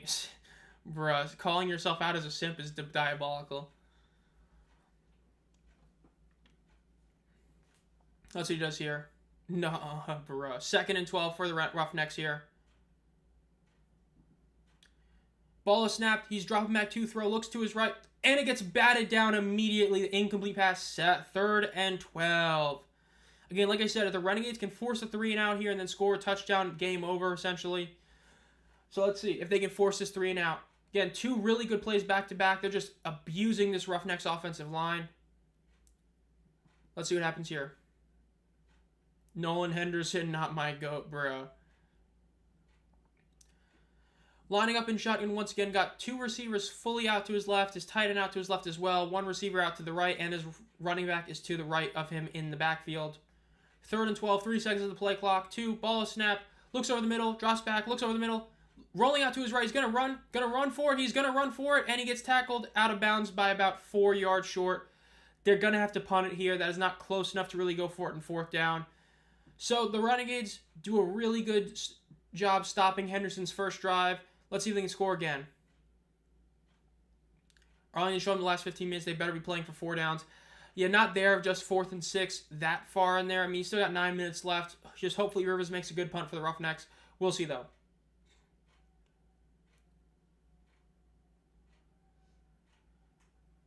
Let's see. Breaking news again, dude. Dude, they keep showing this breaking news at the bottom. Let's see if Mike Rivers can do a good punt here. Eating up some clock. Not a huge fan of that right now. Ball is snapped. Punt is up. Past the 50, past the 40, past the 30. Going to be returned at about the 24-yard line. Price gets to the 30, gets to the 35, and he gets tackled. With 4 progs, might give him the 35, but we'll see. If Arlington wins the XFL Conference, we'll be up 4-0 against the USFL Conference. Yeah, definitely incredible start for them right there so far. But, I mean, a lot of that is 2-0 against Houston, which is, massive asterisk right there. And then, of course, the win over Memphis and the win over Michigan so far. And we don't get another non-conference game until next week, I believe. We should be. I don't remember for sure. You go to Memphis and DC. That was a great game yesterday. Let's see if Arlington can put up another touchdown here. Again, last drive for Arlington. They've been doing much better the second half. That drive that ended with a Sal Cannella fumble, of course, was a great drive until then. This drive's been really solid, or this past one, so let's see if they do another one here. Perez is 10 of 12 this half. That's incredible. Again, best quarterback on the field by a mile so far. Let's see. In shotgun with 1 man to his right in the backfield with him. Ball is snapped. Hands the ball off on 1st down. It's going to be maybe about a 2.5 yard gain right there. Henderson and Brown's legs have McClendon as the emergency quarterback. Dude, McClendon needs to see the field, especially when you're watching this. Like, dude, after this game, I don't know if you can really put in Brown as even the backup next week. Arlington's now more efficient on 3rd downs. They've been doing pretty solid so far today, really. The Islanders-Capitals game has come back into play, and Islanders ended up scoring again, 3-1, but Ovechkin broke the record now. 2nd and 8 for the Renegades. Perez is in the backfield. Try to draw somebody off sides. Looking at potential blitz. Ball is snapped. DB does blitz. Allows for Balazs to get through the middle and get about 5.5 yards right there. So it's going to be about a long 3rd and 3, or it's going to be a short 3rd and 4 right here. Get a 1st down here would be great for Arlington. Let's see if they can pull it off here. Got to eat up this clock a bit. 7.5 minutes left, so we are down to half of the 4th quarter remaining. Again, 2 timeouts left for both teams with 0 challenges for both teams after they both succeeded, then failed their challenges. They are calling this 3rd and 3 for the Renegades. McClendon versus Perez in the last 5 minutes. That would be cinema, but we ain't going to see no McClendon, sadly. Bro's just getting screwed over this league. 3rd and 3. Perez is in the backfield once again with 1 man to his left. This is a long 3rd and 3. Ball is snapped. Looks like a false start right there. 63 definitely jumped early. Really bad by him. Again, self-inflicted wounds. Arlington is a much better team today than Houston, but they are shooting themselves in the foot repeatedly. This is another instance of that. That was a false start you could see a mile away. So going to be a long 3rd and 8 or a short 3rd and 9, whatever they call. Hate to see that for the Arlington Renegades right there. Yep, Ricky Lee, 63. Easy one to call right there. Now they're going to have to throw it here. You can't really run it. You're going to have to throw it on 3rd and 8. They're calling it 3rd and 8. Wouldn't be too shocked if they would know the screen pass. It works before. Sometimes doing it a second time works. I mean, we saw that with St. Louis. They did the exact same play pretty much twice, and it worked against Houston. We'll see. Ball is snapped. Drops back. Almost another false start. Perez is running, and he's getting sacked, and it's going to be about a loss of 6.5 yards. Big play by the Roughnecks defense. Poor play by the Renegades offensive line. They're going to have to punt the ball again. Not what you want to see. How is Houston alive? Arlington just keeps shooting themselves in the foot. It is embarrassing for Arlington. They're just like, this game should not be close, but they keep hurting themselves. The attendance is 9,500. This is pretty damn solid considering the time. This is definitely a solid number. Really solid number to see. Bad start time and poor weather. And the punt is going to be up to the 30-yard line. Tackled at about the 39-yard line.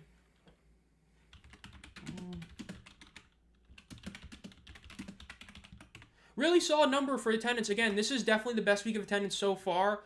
And I'm talking about even last year. Again, 9,500 when you consider that this is a bad start time and the weather is pretty good. So we're going to retweet that one. Really solid number. You love to see that for sure.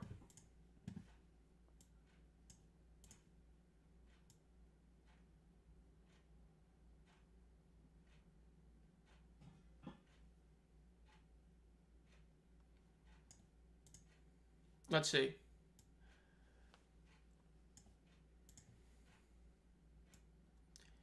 Ball is snapped. Henderson throws it to his right. It's going to be caught, and it's going to be incomplete. He misses the catch. By the way, this 9,500 number would be the third best number last year. So really solid number to see, all things considered. When you consider that. Again, last year, they averaged roughly like under 9,000 multiple games, so it's really nice to see him this week. Really solid number for attendance this week for sure. Yeah, definitely some nice numbers. Arlington has blasted an entire Remington 700 to their foot. Facts. And again, another great play by the Renegades defense. They immediately forced the run to go down. It's going to be maybe a 1-yard gain. Yeah, as long as St. Louis has over 25K, hell, if they have over 30K, it would be insane. If they have a really good number, this will be the best week of attendance in the UFL's history. Because, I mean, like, this is a really solid number to see. 9,500, again, I know it's tickets distributed, sold. It's not people in the stands. But last year's tickets sale distributed numbers was so much worse for Arlington. Once you eliminate week 1, they had a really poor week, all things, or poor year, and this is definitely a really solid one to see. Ball is snapped. Henderson looks over the middle. He's scrambling back. They need to get a sack here. He's going to go for a throw. He gets hit as he throws. Incomplete pass. Again, Arlington with another forced 3-and-out. Henderson has now gone back-to-back drives where you're actually begging the question, is he playing worse than Brown? Which is insane to see. But, yes, another really bad drive for the Roughnecks there. Great play right there by the Renegades defense. But yeah, last year, looking back at it, right, Arlington had the 1,400 week 1 opener, then they had an 8,400 at 10-2, then another 8K, then an 85K. So seeing a 9,500 this week is really nice to see, for sure.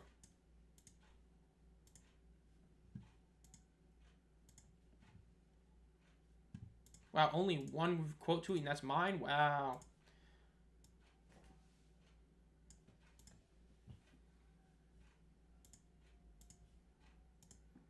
And the Roughnecks punt the ball again.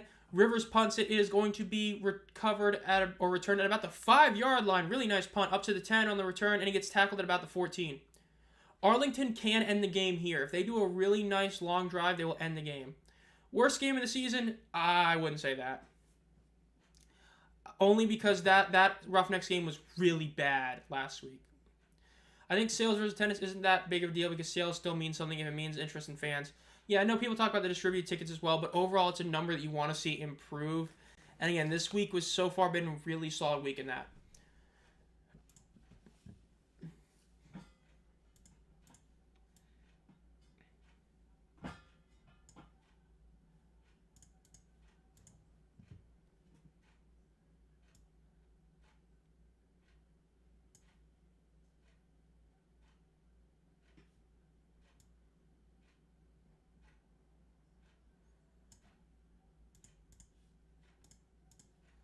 And let's see. Ratings predictions, not great. Because that Capitals game is going to really hurt this one, but we'll see. Ball is snapped. Perez hands it off on first down, and it's going to be a 0-yard gain. They might even say he lost half a yard there. Your ratings predictions, this is going to be a really weird week. This is going to be like the first week we've really ever seen where ratings is going to be really bad, and attendance is going to be really good. Because again, so far we're 3 of 3 for really good attendance numbers. This one is the weakest, and even then it's still a solid number. Renegades could have even better attendance next home game. Yeah, because imagine if this game was at a better time it'd be even better. If this game had better weather, it'd be even better. But yeah, last week, at least it was fun to see the Battlehawks beat up on them. To an extent, yeah, I do agree with that. 2nd and 10 for the Renegades. Ball is snapped.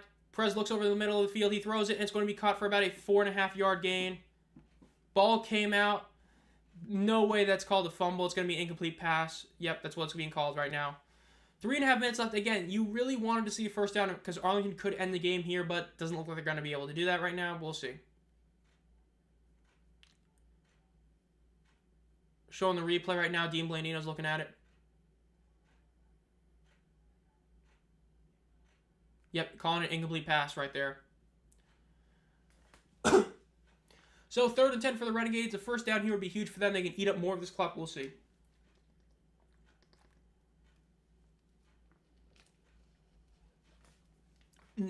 Hey, nah. But yeah, this should have been the one in FS1, not the St. Louis game, that's for sure. But I will say, again, biggest thing with Arlington is their self-inflicted wounds are really hurting them. Because again, today they have been playing overall really solid football if it wasn't for the insane amount of penalties on offense. Just they've been hurting themselves so much on offense. They don't do these penalties, this is a blowout. Damon Arnett is being taken off the field, it looks like. ESPN is once again having a bit of technical difficulties, and it's back.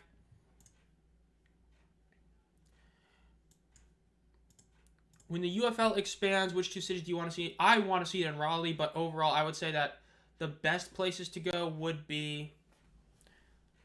hold up. The best places to go would be somewhere in Ohio, either Columbus or Canton, and then I think New Orleans would be a really solid one. But Seattle probably, but we'll see. Pass is thrown. It is caught behind the line of scrimmage. Runs forward, and he gets tackled for about a 4-yard short. That's not what you want to see right there. 4th down. Yeah. They're going to punt this ball, most likely. Though I would say a fake punt here would be really funny, and that actually would be a good time to call it. 4th and 2. I'd like to see the Breakers come back. Yeah, especially because the Shrine would be such a great place for them to play at, too.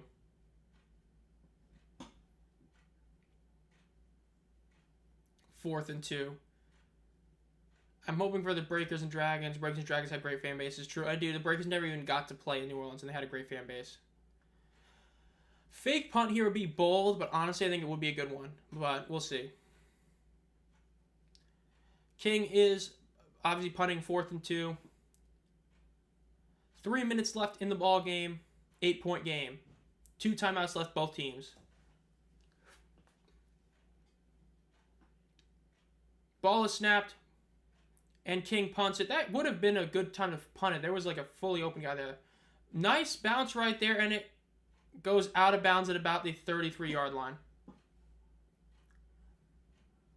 Yeah, decent punt right there. Henderson. Nope, Brown is back in at quarterback. Wow, that was quick. Anthony Brown coming back into the game. Now that is pretty funny.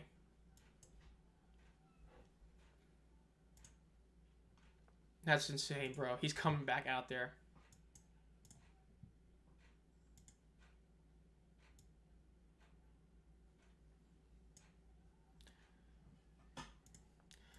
Let's see what Anthony Brown does here. Ball is snapped, hands it off, and he gets tackled for about a 5.5-yard gain, maybe 6-yard gain right there. Yeah, you can't take away teams. Like, you move them, it's one thing, but you can't just take them away, that's for sure.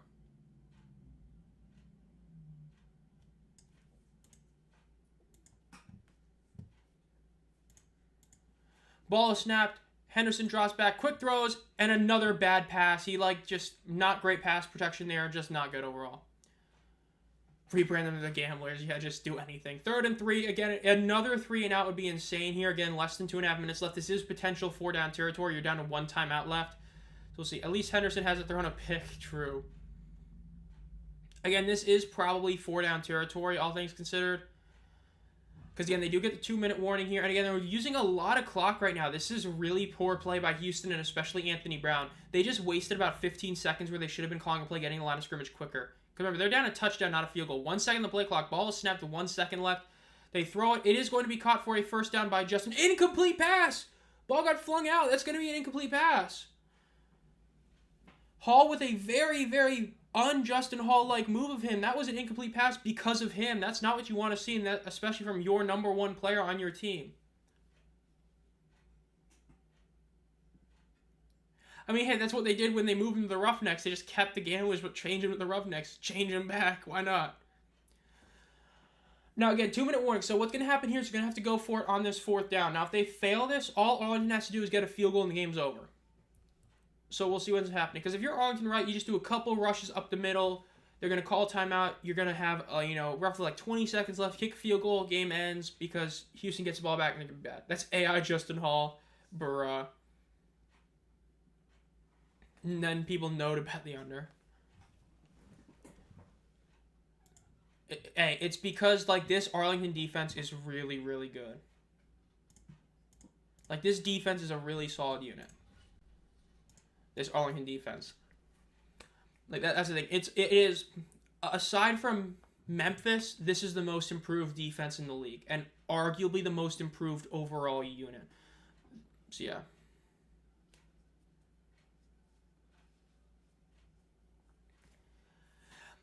Well, I mean, that's what they did with the Gamblers. They should have kept them as the Gamblers. Instead, they changed them to the Roughnecks to piss everybody off. And then 2 years later, changes completely backfired, which I would say backfired, but considering that was, I saw that coming from 2 miles away, really bad change. But I will say Memphis is different. If Memphis doesn't improve in attendance, then that is a team that legitimately has an argument to be moved. If Memphis continues having a sub 5K attendance, like, you can blame whatever you want. That's on Memphis above anyone else. 5K, that's, yeah. What fan base? Hey, it's better than the Memphis fan base in terms of people there.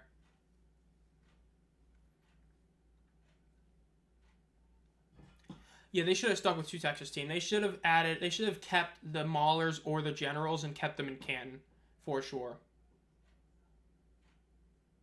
That's what they should have done. Like, I don't know why they decided to keep another team in Texas. Like, bruh. I gotta turn my fan off. Thought I had it on.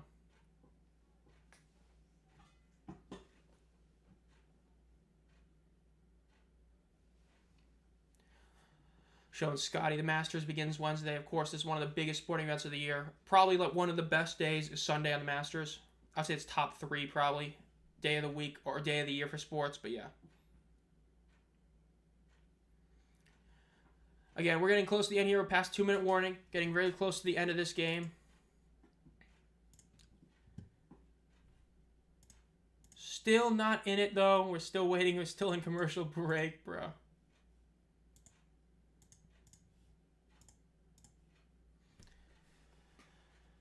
Caitlin Clark, bro. We will not be watching Bird and Taurasi.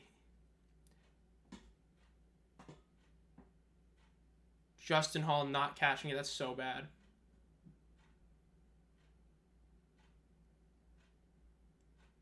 Good corner play, but man, you really expected Hall to make the catch. League should secretly swap the rosters of Houston and Birmingham. That would be hilarious, bro. Again, 4th and 3. They need a first down here, or else it's pretty much ball game. Brown is in shotgun. Ball is snapped. Looks to his left. Throws it. A bit of a deep shot. Ooh, that's close. That might be a catch. That looks like it's catch. It's called a catch on the field. They're going to have to review that one, see if he did catch it, but that looks like a catch on first glance. Big play right there. They're showing the replay, or they're looking at it. Yep, they're calling it a catch. Dean Blandino's calling it a catch.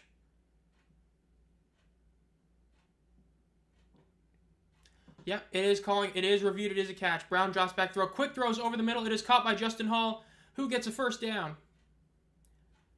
Or CJ ruined the Stallions. I think the Roughnecks would be better than the Stallions would be worse. Essentially, I think it's a lot of it is coaching. 1st and 10 for the Roughnecks. Brown drops back to throw. Throws it over the middle. It's going to be caught. For another first down. Brown is finally doing something right. This is insane. Wow, they're calling that short of a first down, it looks like. Nope, they're calling it a first down. Okay.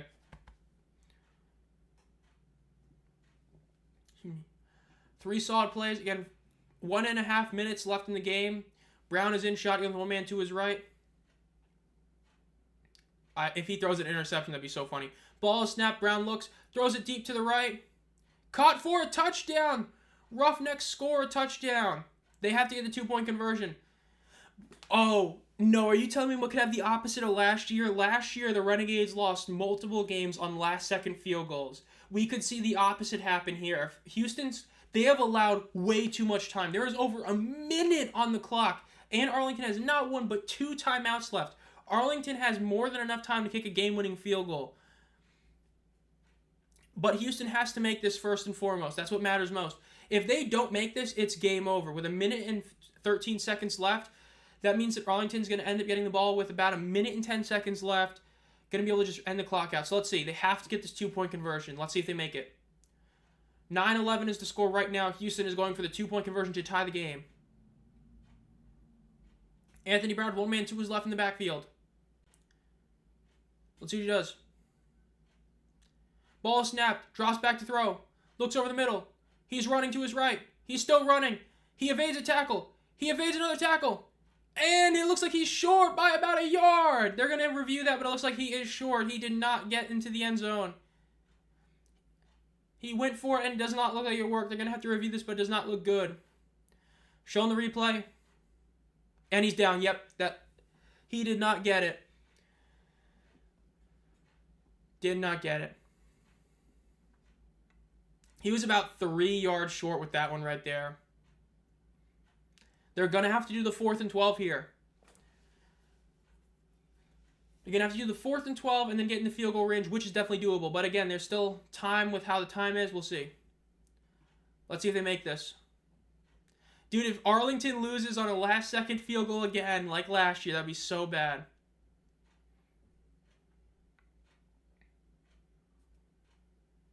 Let's see. Yeah, they did like 3 straight 10-plus yard plays, so let's see if they can do that here. Mole, bro. He's on hopium. Save him. Need 2023 St. Louis, San Antonio Week 1 type of comeback, bro. 4th and 12 for the Roughnecks. In my opinion, DC team to beat this season. I don't know. Like I said when I was replying to you, DC's offense is just so anemic. It's hard for me to look at DC as a good team when their offense just is so bad. Like, they've 2 weeks, their offense has just looked bad. Like, it's not even like the defenses are looking good against them. It's that DC's, like, Jordan Town is not that guy. But that defense is legit. That DC defense is scary.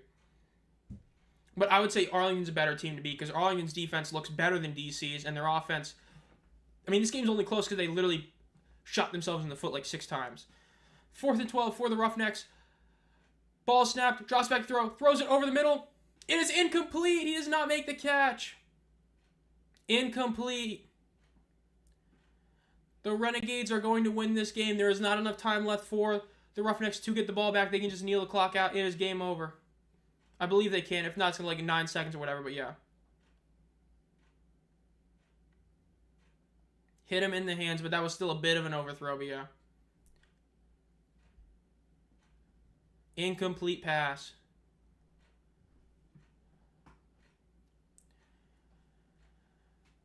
So close. It was 9-11. What a score.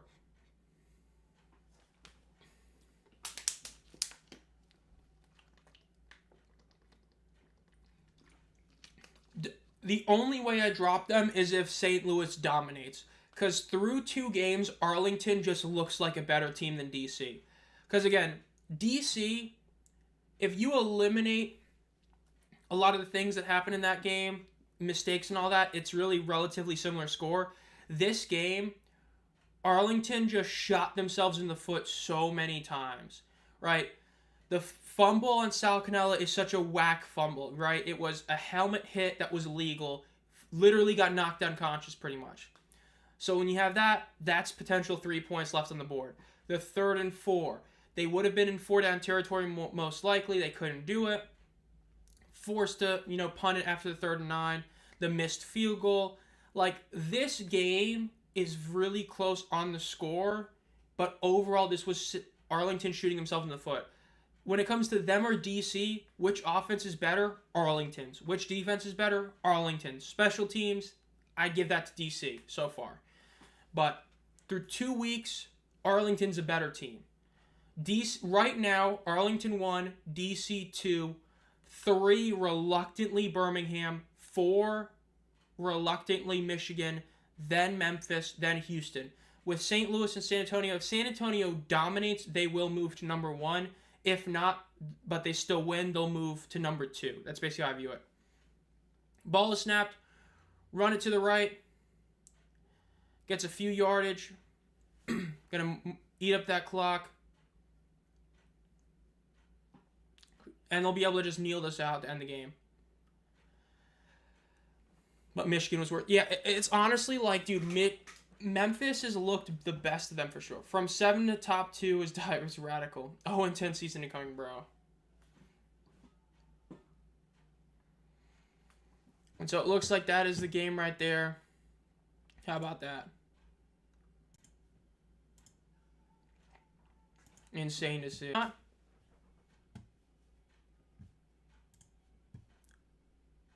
And we're back, apparently. So we're good. It's back. Okay. Turn that off. So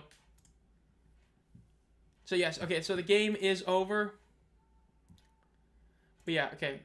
Somehow things worked out their way. But yes, the game is over. Arlington did get the W. Again, they did everything they could to lose this game, and they still pulled off the victory. So really impressive game by Arlington in that sense. The defense still looks like a really good unit. The offense, again, like last week, they shot themselves in the foot. Against a real team, they're going to lose playing that way. But they still look like the best team in the league, all things considered. Again, this is a pretty fun stream. Again, I'm glad that it didn't crash. Hope you all enjoyed this. Again, this has been Zomb Phox. If you enjoyed this video, make sure to subscribe if you haven't already and like the stream. If you want to become a community member, it's as low as 99 cents. You get team emojis, exclusive video every month, and community heroes get to vote in the next game. Again, Power Rankings should be coming out tomorrow at 6 p.m. EST. Remember, we have another game tonight, FS1 at 6:30. Be on the lookout for that. And as always, guys, have a great night.